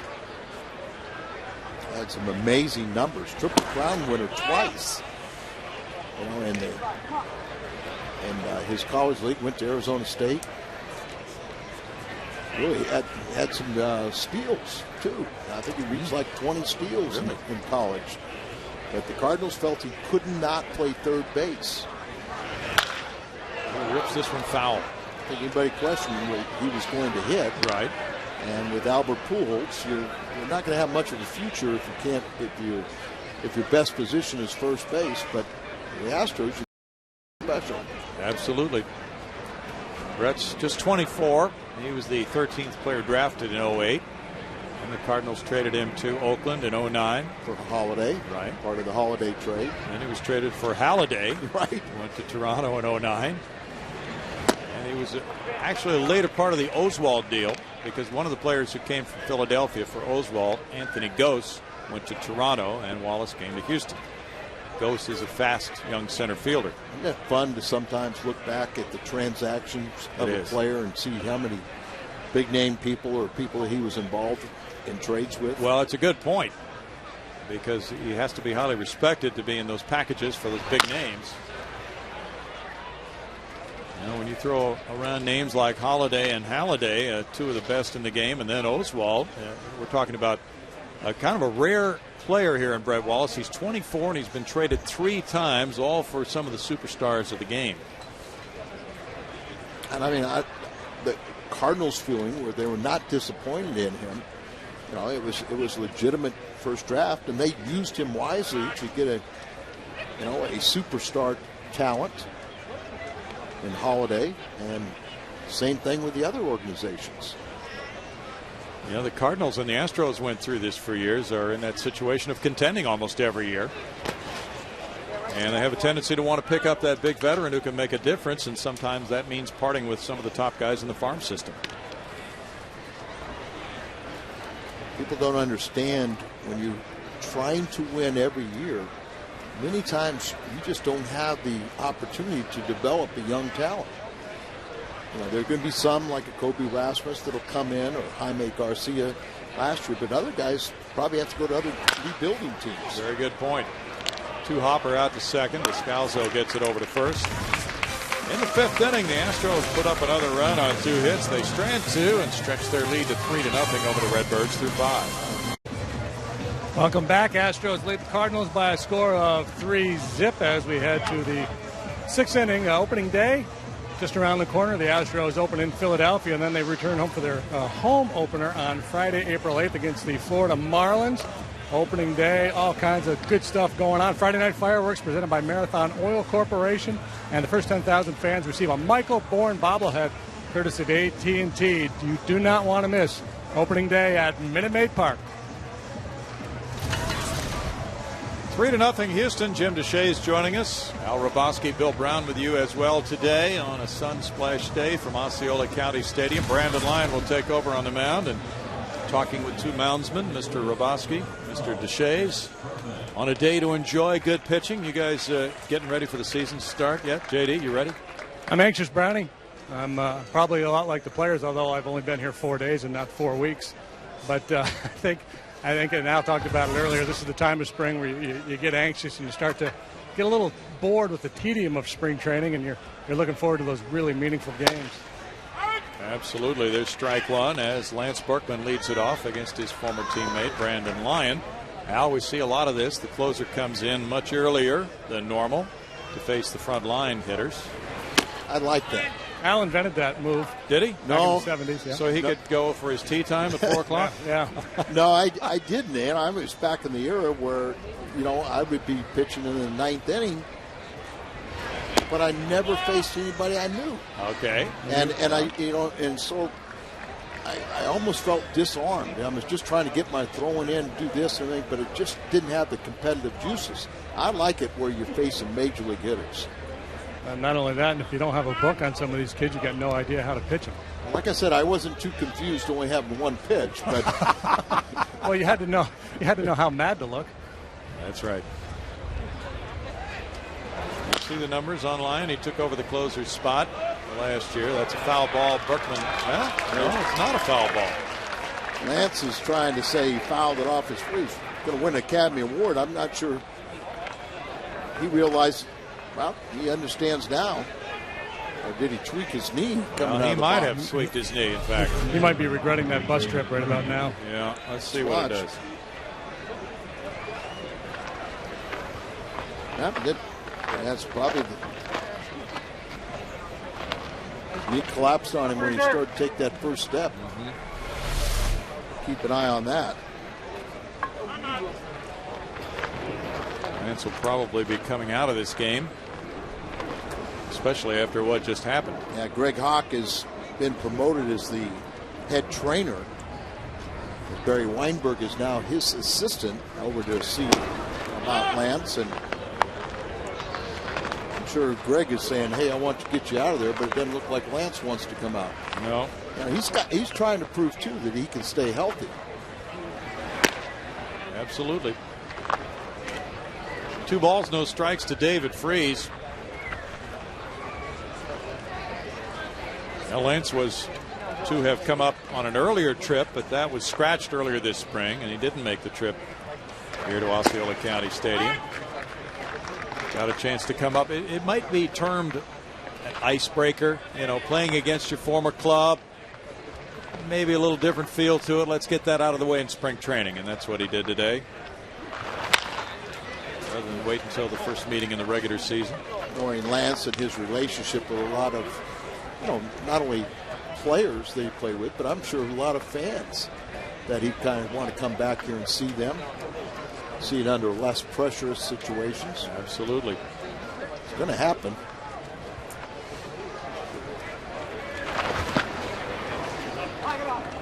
It's 3 balls, 2 strikes. We've talked about Lance playing the outfield. The Cardinals have a pretty aggressive workout and throwing program for their outfielders getting ready for games, don't they, Al? So a lot of throwing is required there. And that is one of my pet peeves. I don't think enough throwing takes place at baseball today. That heads for center field. Jason Bourgeois unable to flag it down. It gets by him and off the wall, and David Freese has a well-hit double. Yeah. The throwing program is not really as extensive as it used to be 20 years ago, is it? Right. The best thing for whether you're a position player, outfielder, is to go out there and long toss and do it, get your arm straight. David Freese has great power, a lot of it to the opposite field. Bourgeois maybe puts that glove up too soon.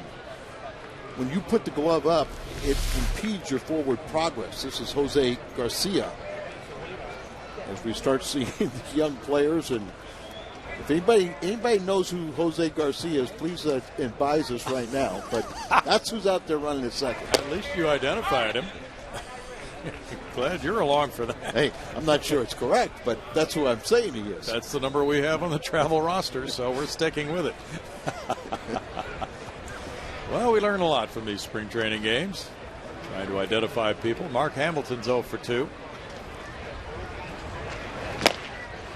He's one of 2 Mark Hamiltons that we're sure is in the ballpark today. Milo Hamilton's son, Mark, has made the trip from Atlanta, and he's over in the radio booth. I met Mark earlier this morning when I saw the Hall of Famer. Yes. Milo, 83 now, right? Yes.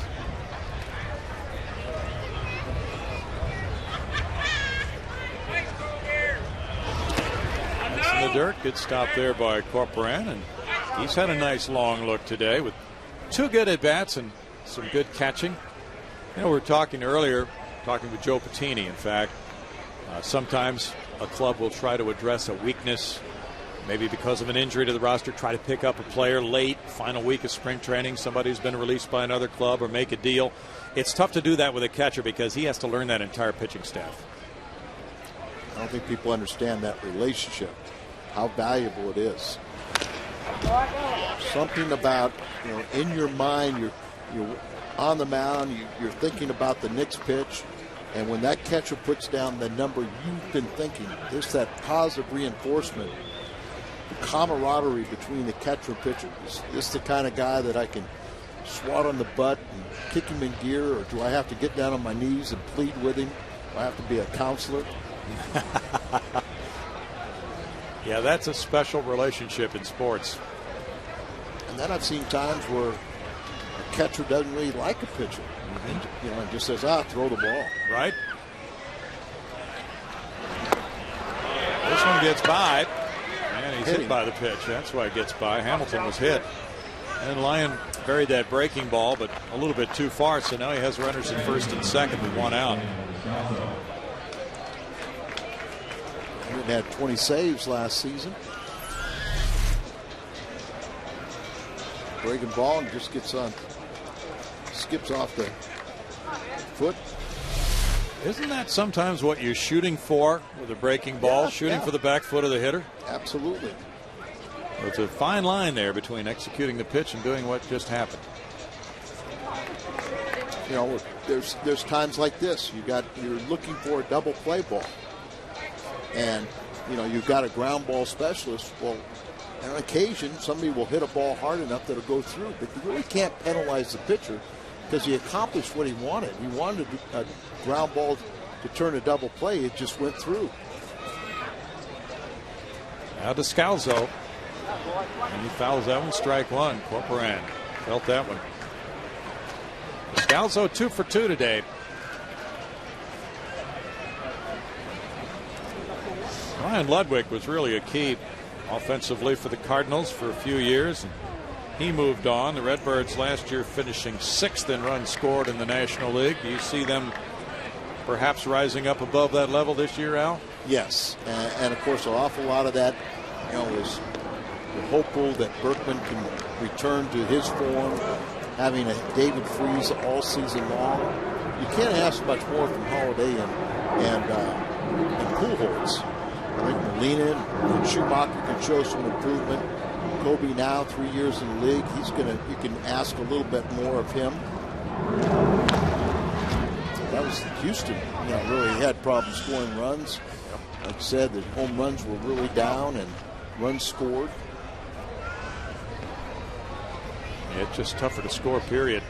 Well, what happened after Ludwig was traded and Freese was hurt, you could really, the bottom end of the order was, if they got hits, they were all singles. And it took three or four singles to score a run. But there was too many outs in that lineup.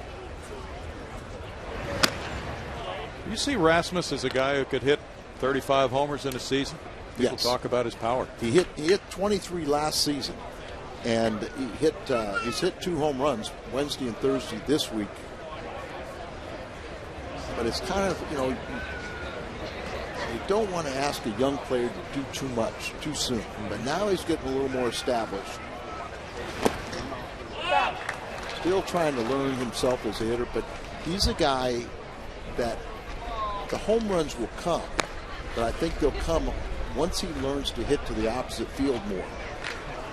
Instead of just pulling off a lot of pitches, once he starts hitting the ball to left field, then they're going to, pitch him more inside, and they'll make mistakes, and he'll get that many more home runs.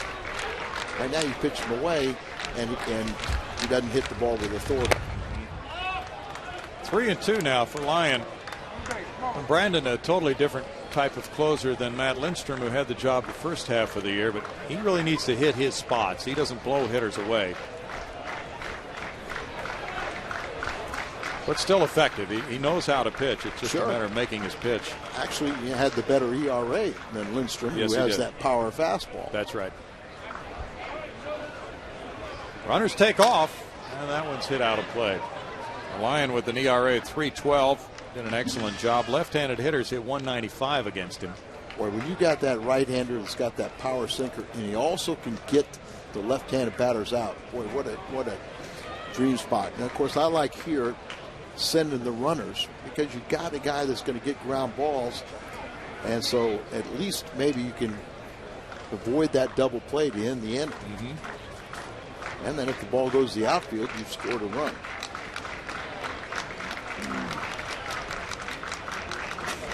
Garcia takes off. Hamilton takes off. Fly ball center. Bourgeois as the runners retrace their steps there for the catch. 2 outs. Garcia out there did a nice job of understanding and picking up that it was a fly ball. Kendall helping out there. He was well on 3/4 of the way to third base. He really was. Now it's Tyler Green. As Al mentioned earlier, a first-round pick of the Redbirds in 05. First came to the big leagues in 09 for 108 at-bats. Last year had 104 at-bats.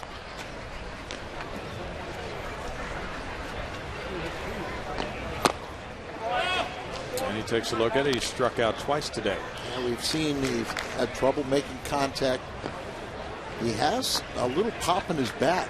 He actually hit one in Big Mac Land last season. Get your attention. Yes, it will.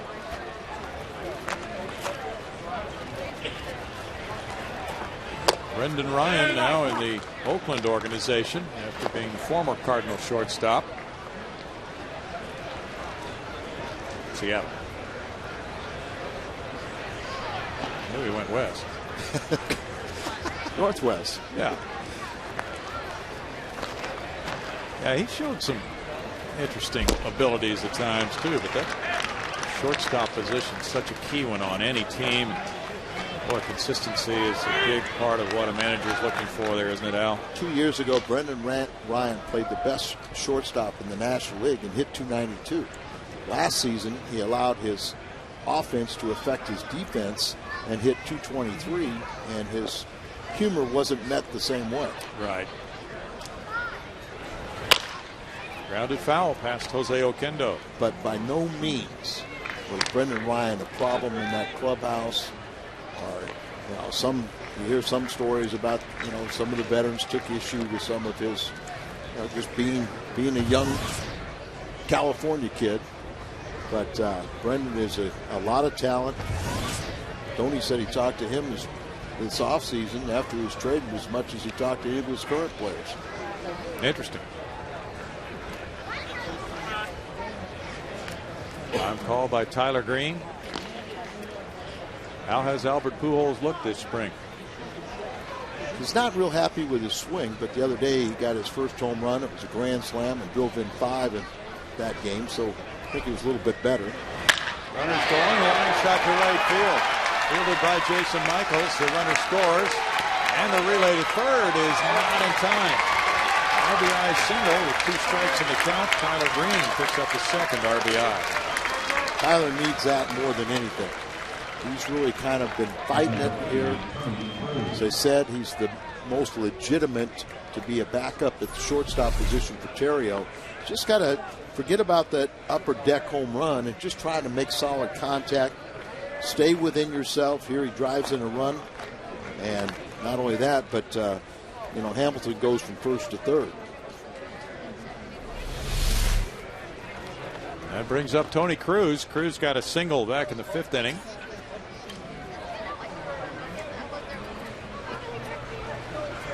Dixon, the pitcher's on deck. Nobody warming up in the Cardinal pen. And it's a strike. What's so different about these spring games? It depends a lot of times, as far as the manager's call, on how many people he brought to a road game. If it's a split squad, and they may want to see a certain pitcher pitch another inning rather than pinch hitting for him.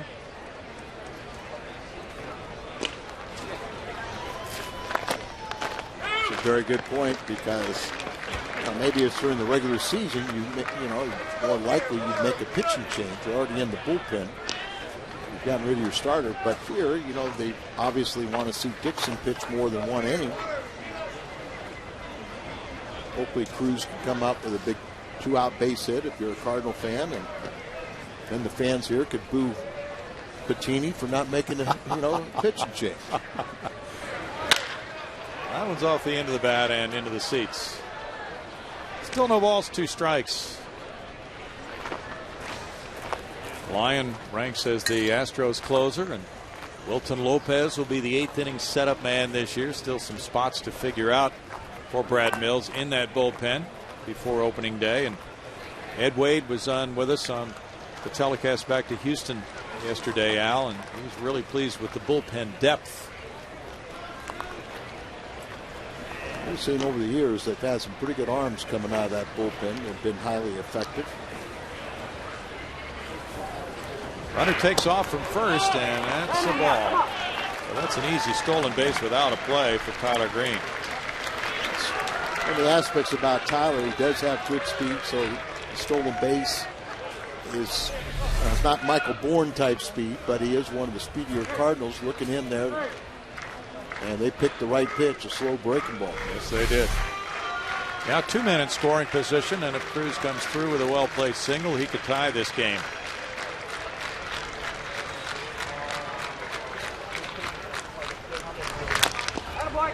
And instead he fouls it. Still a 1-ball, 2-strike count. Now the Cardinals get a pinch hitter up there. Just when we think we have it figured out. Totally confused now. Ryan Jackson, number 94 in the on-deck circle, and they are warming up a pitcher now.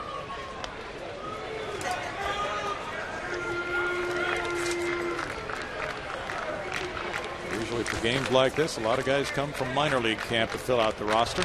And there's a strikeout for Lyon as Corporan throws it down to Wallace to complete the Cardinals' 6th inning. They get a run on 2 hits and strand 2.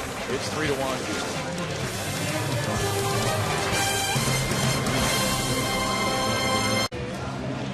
It is 3-1. The Astros leading the Cardinals. Bottom of the 6th inning rolling around. We're looking out at right field to see if Lance Berkman took his position. Now, have you been able to? No, it's 91, and that is Tyler Henley. Okay. Tyler, boy, he was the talk of the camp last year. A little left-handed, throwing and hitting outfielder. He might be from the Houston area, but he had Tommy John surgery. This is the first I've seen him he's not on the 40-man roster and hadn't been in big league camp at all because of the Tommy John surgery. But everyone was very pleased with him last year. In fact, Tyler Henley played at Rice. Yeah, that's right. One Rice player replaces another, but we're wondering now if Lance's knee is the trouble that has caused him to vacate right field and make room for Tyler Henry. Just because it's spring training, because how valuable Lance could be to this ball club. You just saw that little twinge and no hesitation. You get some ice on that, you take care of that, and he got his work in today. Yes, he did. 2 balls, 2 strikes. Lance 1 for 3 in this game in his return to meet the Astros.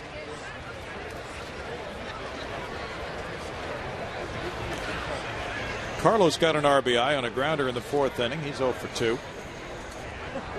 Second inning for Dixon. He misses with that one to go to a full count. Dixon gave up 2 hits and a walk, and allowing a run in that 5th inning on the pinch single by J.R. Tolles. Lance Lynn went the first 4, giving up 3 hits, 2 runs. That one's cracked foul past Dave Clark.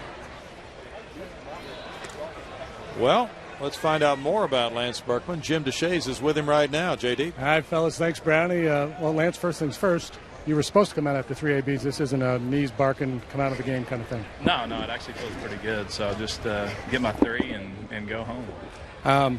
So last year when you got traded and you put on the pinstripes, everybody back in Houston was kind of, man, that looks weird.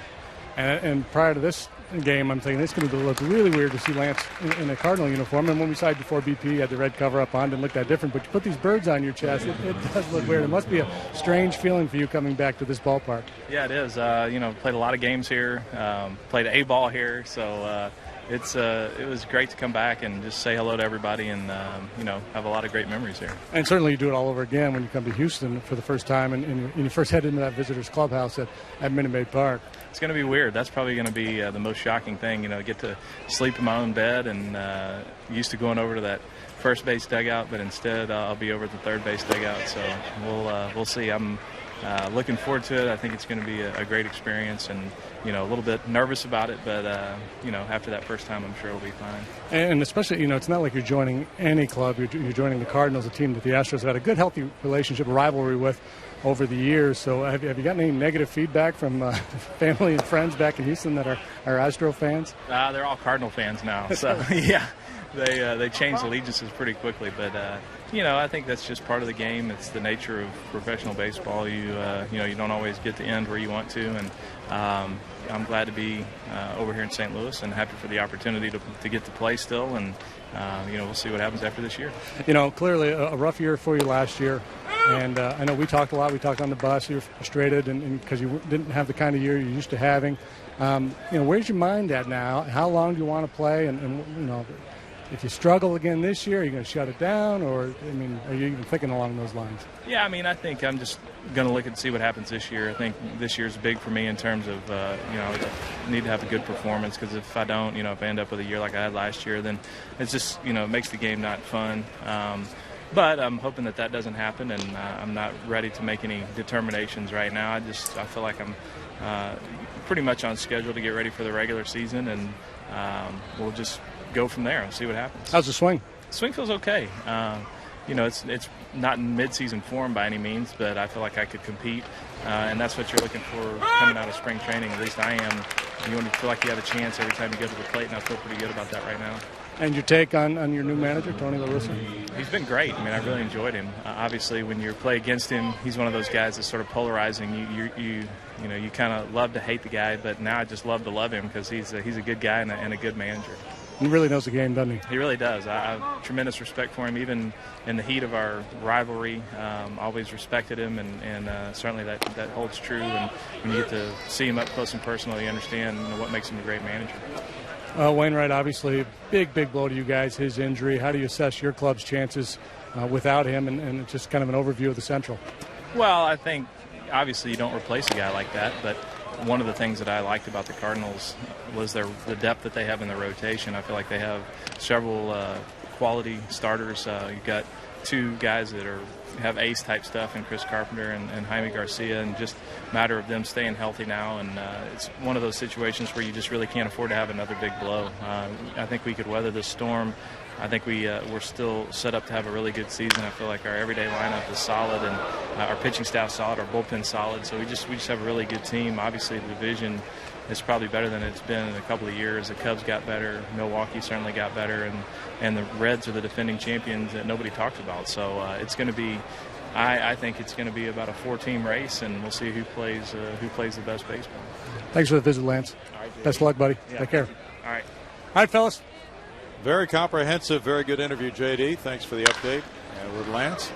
There's a foul ball. Chris Johnson keeps the count at 1 ball, 2 strikes. So it's a different feel, isn't it, Al? Oh, it is. And I think the Astro fans just saw another glimpse of one of their favorites. And Cardinal fans are going to understand that Lance Berkman can really help this ball club in many ways. And and a very personal guy and good in the clubhouse. A strikeout there completes a 1-2-3 sixth inning for Brandon Dixon. Keeps the score close after 6, 3-1 Houston. Just a reminder that the opening day 3-game hot pack is the easiest way to lock in the best available seats to the hottest games of the season. Score a ticket to opening day and games against the Rangers and Red Sox. Plans start at only $21.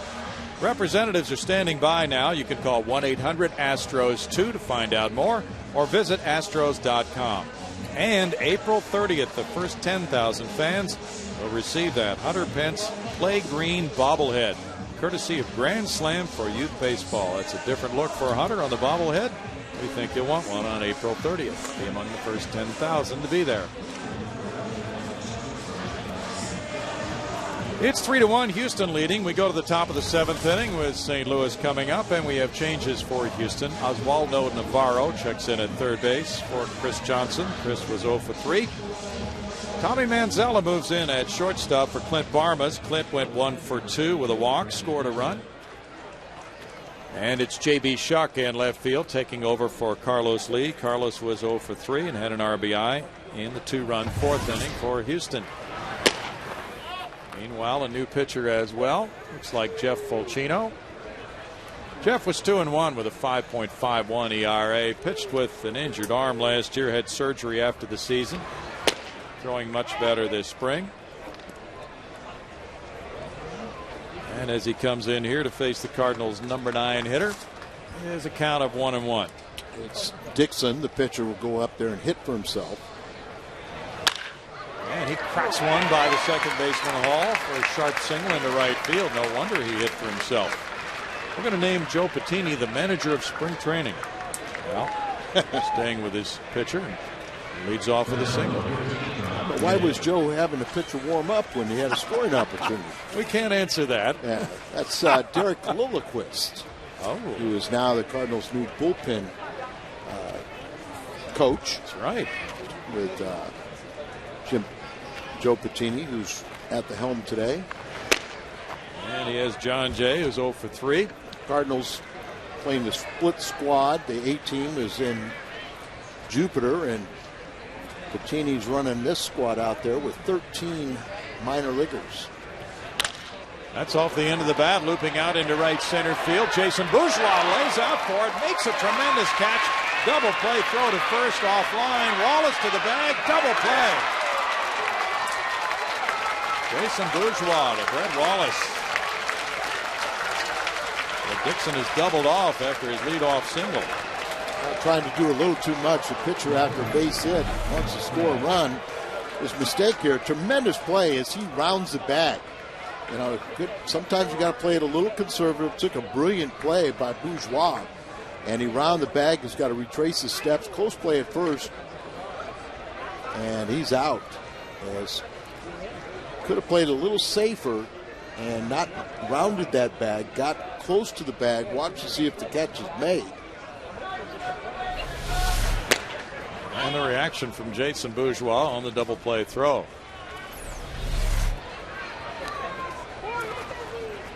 He was thinking about bragging, but now he has to go back and face the evil eye of Joe Patini. Yeah, his hit was canceled out.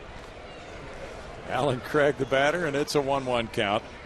You mentioned that other split squad game. In that other one, St. Louis leads Florida 3-1 in the bottom of the 7th inning at Jupiter. Kyle Loesch went the first 5, giving up 7 hits and 1 run. No walks, 3 strikeouts. He's thrown the ball well this spring out. Last time out, I saw him, and he went 6 innings, allowed 1 hit on 61 pitches. That's impressive. He's healthy. Well, we were talking about Fulcino a moment ago. Same thing for Loesch. He was pitching through some injury problems last year. He could make a big difference. Yeah, Loesch had that problem.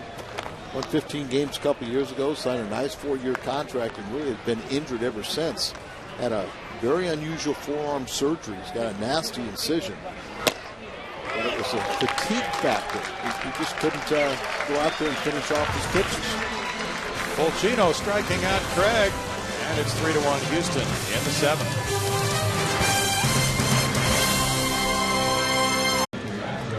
3-1, Houston leading it. Jason Michaels will be at the plate as the bottom of the 7th inning rolls around. And the Cardinals have inserted left fielder Alex Castellanos, wearing number 93, taking over in left. Former infielder that's been converted to the outfield. Okay. Castellanos. Alan Craig was 2 for 4 while he was in there. Jason Michaels 0 for 2. Fly ball to left, a ground ball back to the pitcher. 3rd inning of work for Brandon Dixon, who had to run the bases hard in the top of the frame. There's ball 1. Dixon had a very good 6th inning with a pop up and 2 strikeouts. Corporan's on deck. Pitcher spot due up. The Astros have a warm-up man in the bullpen. That liner goes down to that bullpen area. Mark Melanson getting loose. 1 ball, 1 strike.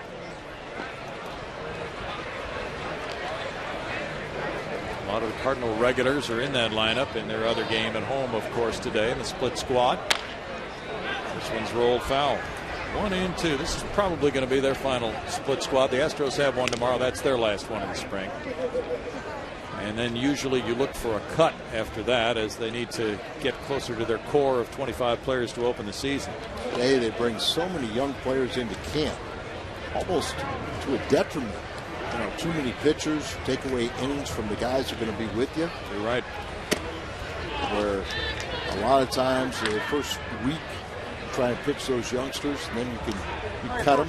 Like Shelby Miller, he's a little bit different from the Houston area, and the Cardinals' #1 draft pick a couple years ago, and the Cardinals minor league pitcher of the year.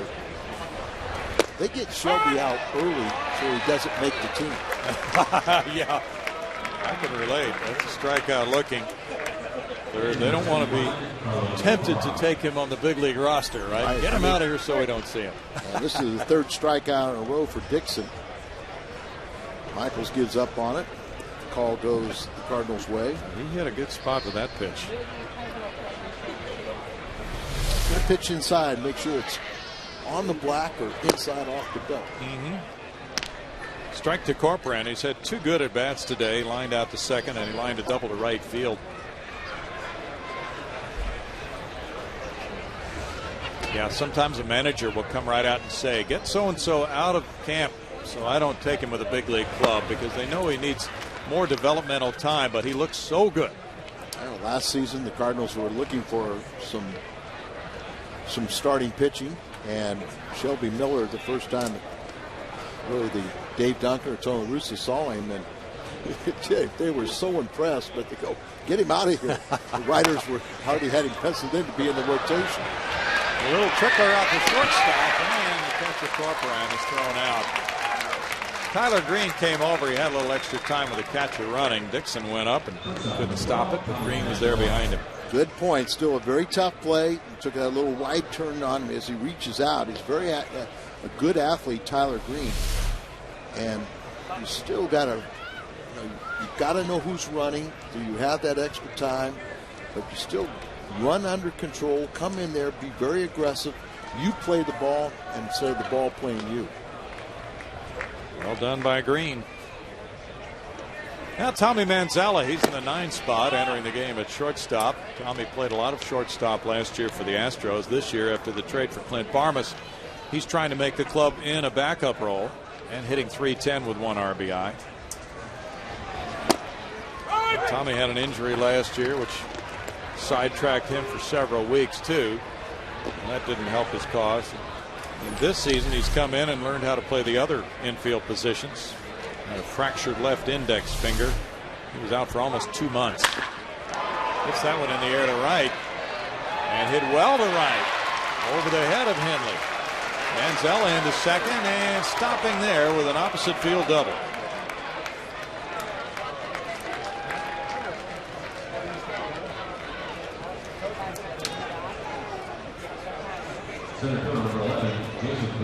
That ball to the right side, hit it well and out away from him. Slice over there, Henley playing in, doesn't go back on it, over his head. And you wonder if Tommy thought about going for 3. He made the judgment. He didn't look He didn't look at all his third base coach. He saw that in 2 outs. He's in scoring position.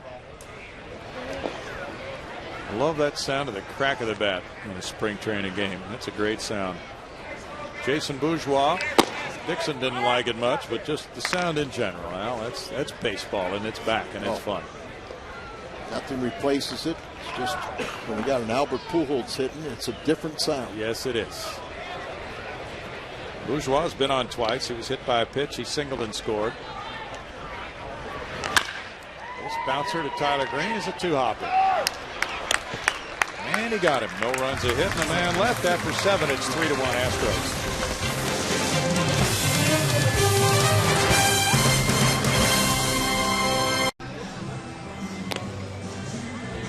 All game, Astros lead the Cardinals. Catch the Astros in Oklahoma City as they play an exhibition game against their new AAA affiliate.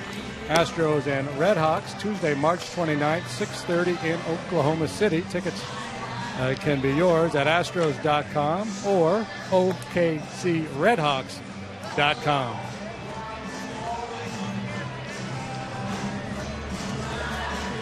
We look forward to that, JD, a new AAA affiliate. The Astros will be going there for that game, and a chance for the fans at Oklahoma City to see the Houston club.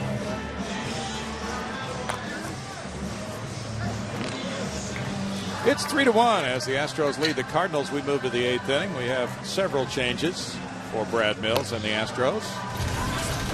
Brian Esposito takes over behind the plate, a veteran catcher who's an excellent defensive player. And as well, a new pitcher comes in at the same time, Mark Melanson, who was helpful in the Astros bullpen last year. 2-0 with a 4.22 ERA coming from the Yankees in the trade for Lance Berkman. We have a new center fielder, T.J. Steele, a new right fielder, Brian Bogusevic, as well. So all 3 outfielders have turned over since the game started. And the first pitch is fouled, strike 1.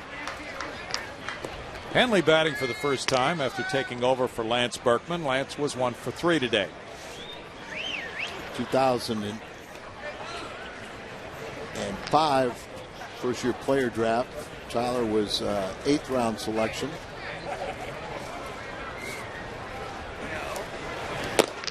Two years ago was a Texas League All-Star. And he had Tommy John surgery last year, and he was invited to big league camp last year and was kind of the talk of the camp, like Matt Carpenter is now. But then he had that Tommy John, and just now coming back and starting to play. Quite a testament to Wayne Graham's Rice program to have one Rice player replacing another in the Cardinal right field spot in this game today, and many more Rice players sprinkled throughout the major leagues right now. Anthony Rendon, the current Rice third baseman, may be the first player drafted this year. He'll go high, they say. 1-2. He'll probably be gone long before the Astros and Cardinals draft in June, they say. Those are the games upcoming. Season finale series in Houston. Wonder if something will be on the line for that one, Al. Usually it is for somebody. You hope it is. Yeah. It's a fun games. And a strikeout for Mark Melanson opens his outing here in the 8th inning. Jeff Fulcino worked 1 inning, giving up 1 hit and no runs. Had a strikeout. Brownie used to go to spring training just hoping that we'd be competitive enough to have a chance to play, competitive baseball in September. Exactly. That's all you can really ask for. Yeah. The Cardinals feel that they will be doing so this year.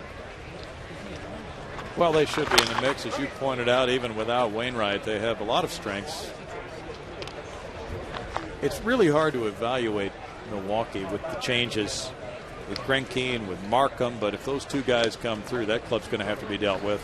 No doubt about it.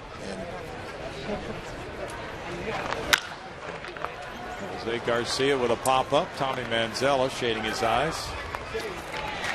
With Fielder and Braun and that crew. Well, you knew they could hit. Yeah. And they just needed some pitching. They'll have 3 good starters, but Greinke's going to miss the first month. Projected to miss just the first month. And Markham, who the Cardinals saw last year and handled it up in Toronto, very good pitcher. And he's experiencing a little arm injury right now. Yeah, shoulder tightness caused him to leave the game early. There's ball one, and the Brewers really going for it this year by keeping Prince Fielder, who's in the last year of his contract. He can become a free agent.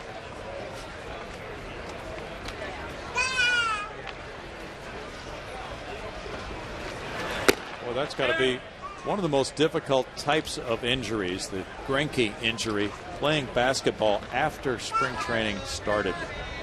It's one thing to play in the offseason a little bit, try to stay sharp. Once camp opens, probably a good idea to put that activity in the rearview mirror. So there you have the rotation with Giovanni Gallardo, a strong pitcher. Randy Wolf, is Narveson. Interesting to see what that bunch can do this year, Al. Narveson was a former Cardinal farmhand, pitched a little bit with the big leagues. He had a solid season. So they have a pretty good pitching staff now. Some good offensive performers like Corey Hart to add to the guys we already mentioned. They have a change at shortstop. They traded Escobar, the good young shortstop, in that Greinke deal. So they have Unieski Betancourt now, but he hit well for Kansas City last year. Casey McGee was a good RBI man for them, so that'd be an interesting bunch to watch. Going to get out the old schedule and see first games between the Astros and the Brewers. They're April 22nd through the 24th in Milwaukee. Milwaukee comes to Houston right after St. Louis comes in late April. That'll be a homestand in which Houston fans can kind of judge a lot of the competition in the NL Central. April 26th through May 1st. 3 with St. Louis, 3 with Milwaukee on that homestand. A lot of good baseball men that can tell you that first 40 games, just play 500 baseball. Find out what kind of team you have. Well, that sounds good to the Astros after some of the tough starts they've had in recent years. You know, just think if they could play 500, because they do figure it out. It's just, and there was no rhyme or reason. Even when they had their more veteran ball clubs, you just got off those horrible starts, and it's tough to catch up. You know, for every win you win in April, you don't have to win it, in September. Exactly. Yeah, that 15-30 start in 05, they were able to overcome that, but that's a rarity.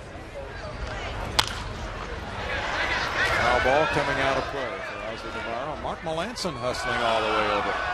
Played in the Atlanta Braves in '82, where we got off to a first winning streak of the first 13 games, and that winning streak allowed them to, I won't say sneak in the back door, because over 162 games, nobody sneaks in, but they allowed them to hold on, and with a key loss by the Dodgers, they were able to claim the Western Division of the National League.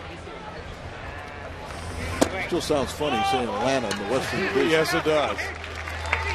Hamilton works a 2-out walk, and Descalzo comes up. Descalzo started the game at second base. He's moved to third. He has 2 hits today.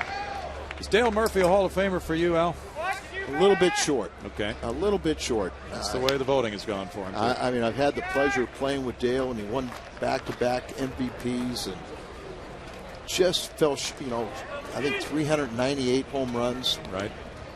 One of the best base runners you'd ever see. And he started as a catcher. Yes. Started as catcher. He drilled a pitcher on a stolen base attempt one time. And he's such a nice guy, he developed a phobia. He couldn't throw the ball back. Interesting. And so they moved him to center field, and he turned in to be a great one, but a little bit short with the Hall of Fame. Yeah.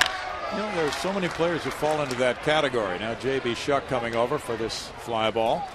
And he handles the third out. We go to the bottom of the 8th inning, and it's 3-1. The Astros lead the Redbirds.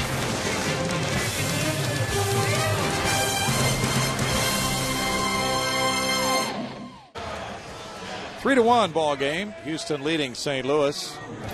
Changes made by the Cardinals include some new guys on the left side of the infield. The Astros come up in the bottom of the 8th inning. And it's J.B. Shuck to lead it off. Shuck is a very interesting player who was not really thought to be a strong contender for the Major League Opening Day club. But he furthered his cause again yesterday with a home run. A good player from Ohio State who runs well. He showed his power yesterday, stole a base in addition to the home run, and he bats left, and that gives him an edge over some of the other guys in camp. A good test for the young left-hander, John Gast. 6'1", weighs 195. He's got face of about a 13-year-old. Let's chop the second. 2 easy hops for Garcia. You see the hustle by BJ right there. Yes. I mean, don't make it an easy out for him. Put that pressure on the defense. He did do that, and he has made a very, very good impression. Well, watch him right here. It's like, hey, you can hit home runs, but if you can steal a base hit, if that infielder lays back on a ball or forces a throw, not expecting you to hustle, you never embarrass yourself when you hustle. Nope. That's my favorite saying. Now it's Matt Downs batting for the first time today. Brett Wallace was 1 for 3. He drove in a run with a double. Downs has very good numbers this spring. He's hit the long ball for the Astros, and he's another of the versatile players who can play all the infield spots. Have you ever rooted for a base hit? Yeah. I mean, in my case, I'm rooting for an Astros base hit. Oh, right now. okay. I see what you mean. Why is that? Because you're going to see one of the best pickoff moves that we've seen in quite a while. I only want a single. Yeah, as fans, we want to see certain things in the game, and that would be fun. Well, Gass has already picked off 3 this spring, and he actually, the other day, they had him working with Jaime Garcia trying to teach it. Oh. Bounce it on through. Hey, I got my wish. I got my wish. There's your hit. Now we'll check the pickoff move of Gast as Downs gets on. Well, I had heard about it, and I saw it on Wednesday. It's no contest. Now, see Bobby Meacham over there at first. But, I mean, we've all seen guys with a one-step lead and still get picked off because they think they're safe. Yeah. There's the angle. Downs looks in. Told me he learned this pickoff from a coach in the scout league.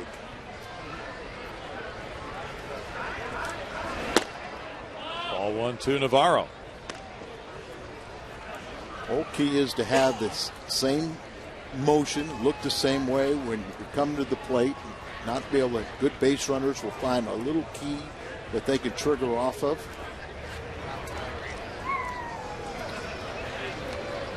That's not the A move. No, it's not. But that's the one that lull you to take another step further. Exactly. Oswaldo Navarro had 20 at-bats for the Astros last year. He's 26 years old, from Venezuela. Bob McClure had an outstanding pickoff move that guys were told, stay on the bag. Oh, there it is. Well, they call a balk on him. Throw that umpire out of here. Interesting. Did he bring the front leg behind the back? You can't break the plane. There's an imaginary plane, and if you bring that front leg back, it did not look. That's a tough angle to see. Yeah. But it did not look like he brought the heel back. No, it said straight up and steps towards. That's not a balk. Greg Gibson disagrees with me. That is a heck of a move, though. Well, you saw it right there. It really is. Very impressive stuff. It kind of worked against him, though. It gets to the point where saying, hey, the most exciting thing we saw was that balk today. That was different. And I mean, all of a sudden, these umpires see something a little different, but that truly did not look like he broke the plane. No. You think sometimes you have to go to an umpire and say, hey, we want to warn you here. Yeah.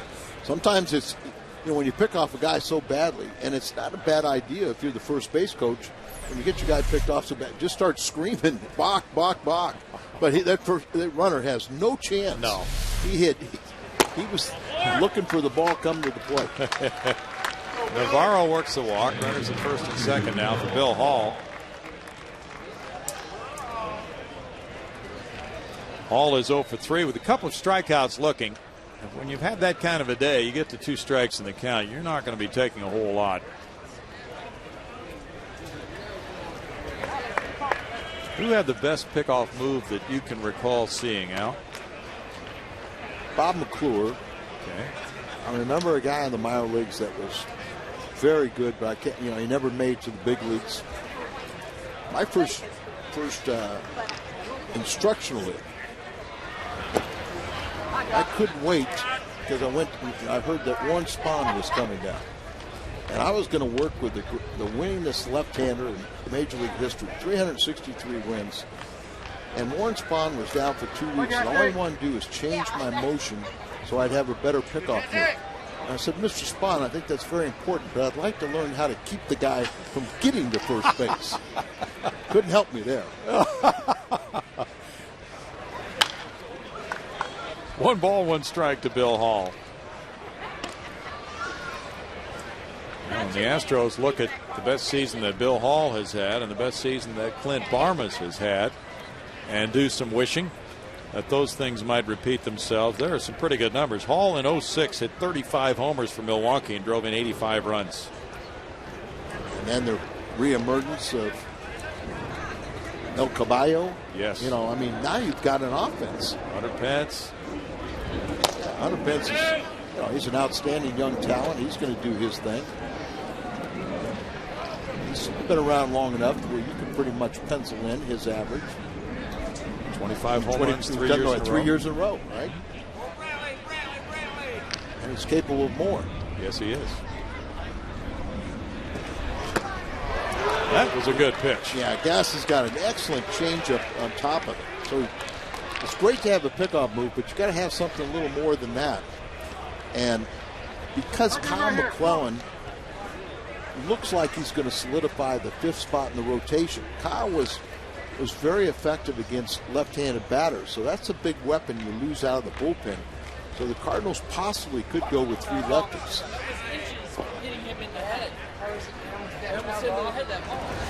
Trevor Miller certainly will be one of those 3. Well, we worry that Trevor's arm may fall off. Brian Talent, who they brought in from Toronto, doesn't really impress you with his stuff. Now, they catchers say he's got really good live cutter. He's got some good stuff. It's good to see he pitched well, or reportedly well in the A game today. But he and Trevor Miller are going to be the 2. A guy like Gass with that pickoff can kind of get you. He's intriguing. That's in the air, and the center fielder comes over, shading his eyes on the run. Not an easy day today for some of these flying balls. 2 down. John Jay handled that one. John Jay has shown that he can, at the major league level, he can play very well defensively. He's a real good 4th outfielder. He hit 300 at the big league level. He can play all 3 spots. Well, that is ideal, isn't it, for a 4th outfielder?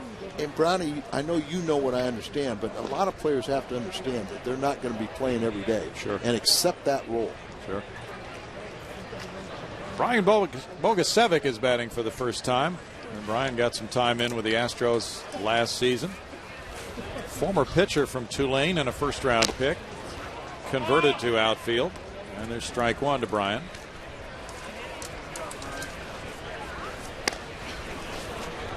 Bogey this spring is hitting .237. He has 5 runs batted in.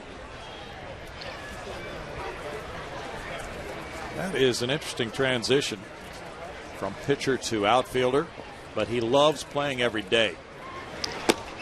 When he was a pitcher, he didn't like the time in between outings. And you'd like to do it by your own choice. Yeah, true. You've seen a lot of good hitting pitchers, and then, of course, right now you think of Rick Ankiel, who's having a good spring with the Nationals. Absolutely. It was so gratifying to see Rick Ankiel come back and play after the wildness that really plagued him. And it's just terrible to see a player not ever return to the big leagues after that kind of wildness. That's a hard way to go out, isn't it? And in my mind, it was just so shocking that it happened in the first place. Mm-hmm. And then on the big stage, postseason play. Little chop goes foul. He came back and accomplished more as a hitter than I ever thought he could. And now he's trying to regain a little confidence, and hopefully he'll stick with Jim Riggleman in the Nationals. And you might cast Bogusevic in that type of mold, even though, you know, he hadn't pitched in the big league, so there's quite a difference there. With Rick's success as a major league pitcher, really makes him a standout player. This one getting by, and Cruz unable to stop that one, so the runners go to second and third on a wild pitch. Boy, if you're gassed, you like to be able to have that ball blocked. You're down to your final pitch in an inning, maybe, and 1-2 pitch, and here it is. It's that breaking ball, a little wide, but that ball has to be blocked. We talk about a lot of the Cardinal catchers, you know, from the minor leagues to the major leagues. Obviously, Molina won 3 straight Gold Gloves, does an excellent job. But as a pitcher, you have to know you can throw a breaking ball in the dirt and it be blocked. Right. There's a nice job. Yes. And we hope Jason LaRue is watching here back in Texas, and we wish nothing but Jason and best health. And the Cardinals really miss his presence, and what a great job he did for the last few years backing up Molina. And Tony La Russa said something very interesting is they signed Gerald Laird to back up Molina, and said he was the best defensive catcher available and also the best guy that could accept that he's going to be number 2. You know, where Jason worked extremely hard, and he understood that Molina was number 1. A lot of guys are out there rooting against that guy. Yes. Bogusevic draws a walk to load the bases. Now T.J. Steele will be the batter. It'll be his first time up today. And T.J. part of an outfield trio that all performed well at Lancaster a couple of years ago, along with John Gaston and J.B. Shuck. TJ's hitting 188 with 1 RBI this spring. He's on the Astros prospect list, but he's not been able to stay healthy. So the big mission for him is to do that this year, and it's probably more important for him to have a healthy season than whether he plays at AA or AAA. Last year he played at AA Corpus Christi, had 241 at-bats. It's 2-0. TJ's from Tucson. He was a 4th-round pick in 08, went to the University of Arizona.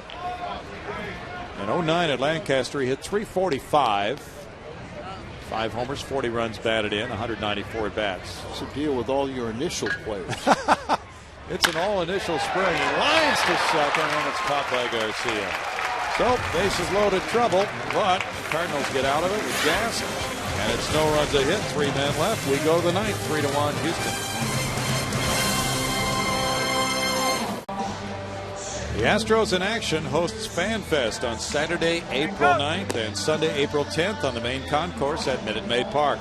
Events include autograph sessions, talking baseball seminars, silent auctions, and the popular garage sale of Astros items.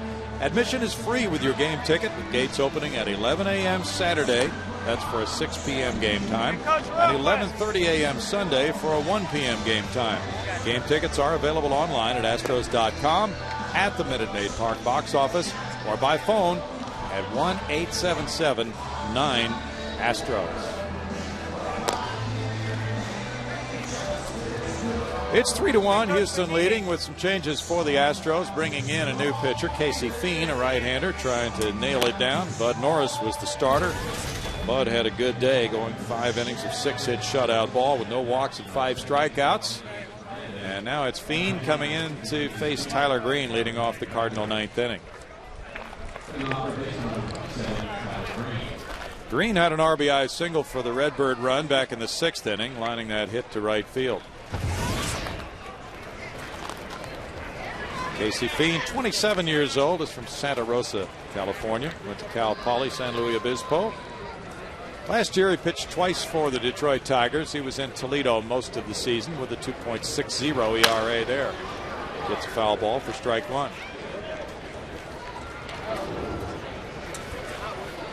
Astros signing him as a free agent back in November.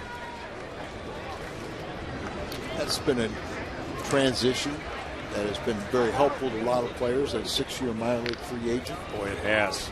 It's helped them to get a fresh start in another organization. and get a fresh set of eyes to evaluate them, Al, sometimes that can make a world of difference for a player. I've always said you have to have somebody that likes you more than the guys that dislike you.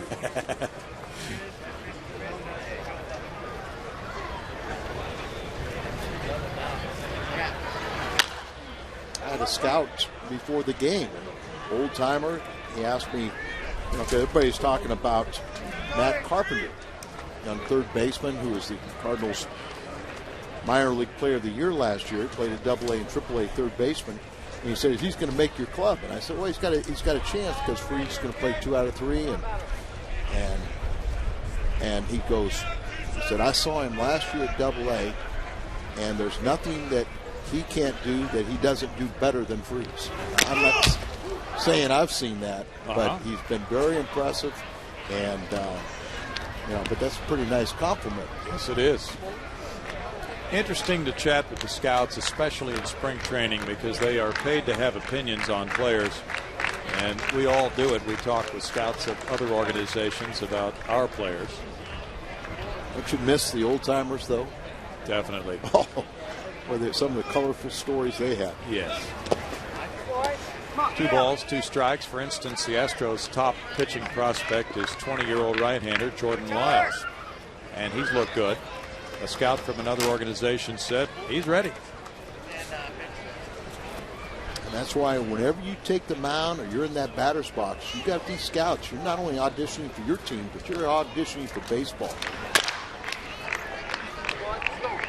Bounce foul. Still 2 balls, 2 strikes. Everyone wants to get to the big leagues with the team that signed them, but there's also the business aspects. You can get released or you can get traded. And I haven't heard of anybody being released by all 30 teams, so yeah, there's always hope out there. Exactly.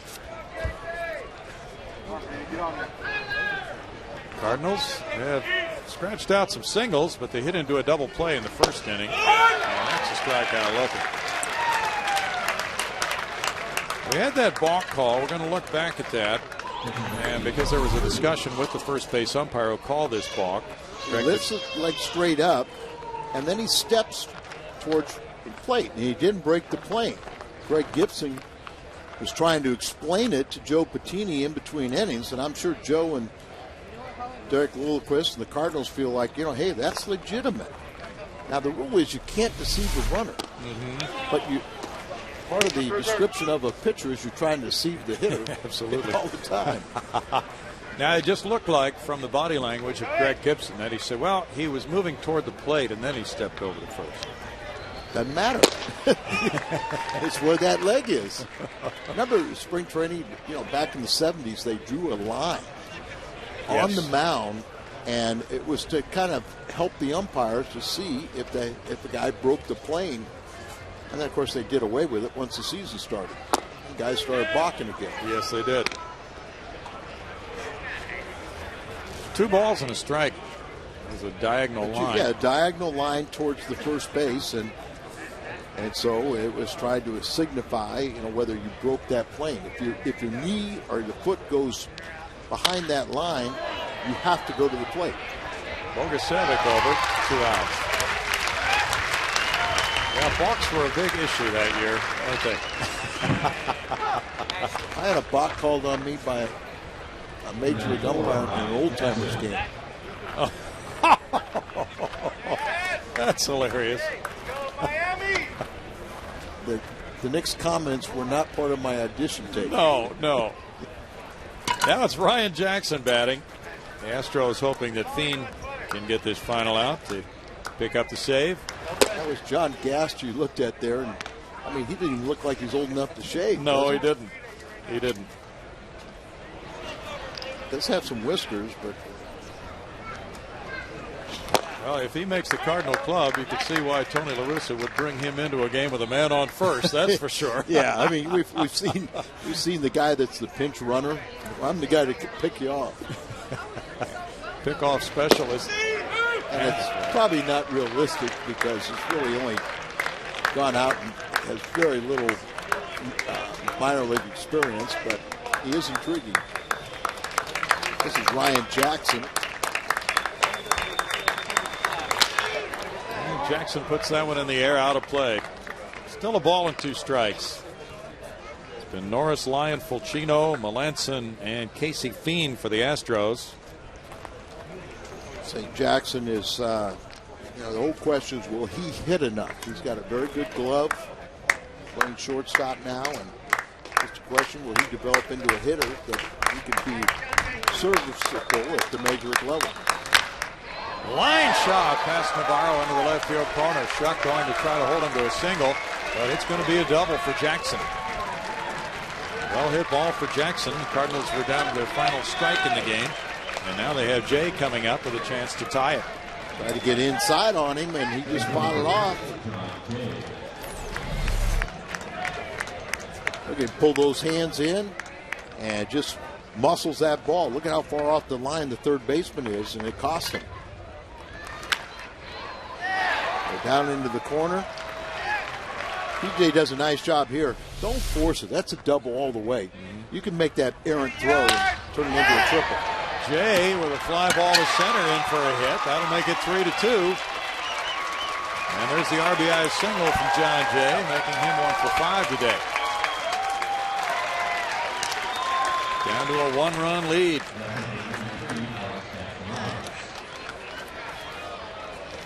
Alex Castellanos comes up for the first time.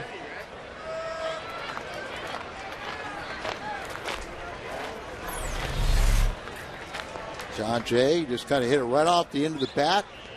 Good read by Jackson as that ball won't carry to the outfielder, and he takes off. Castellanos is a converted infielder. I'd say he's got a little pop in his bat. He's got a good arm. Probably will be at Palm Beach this season.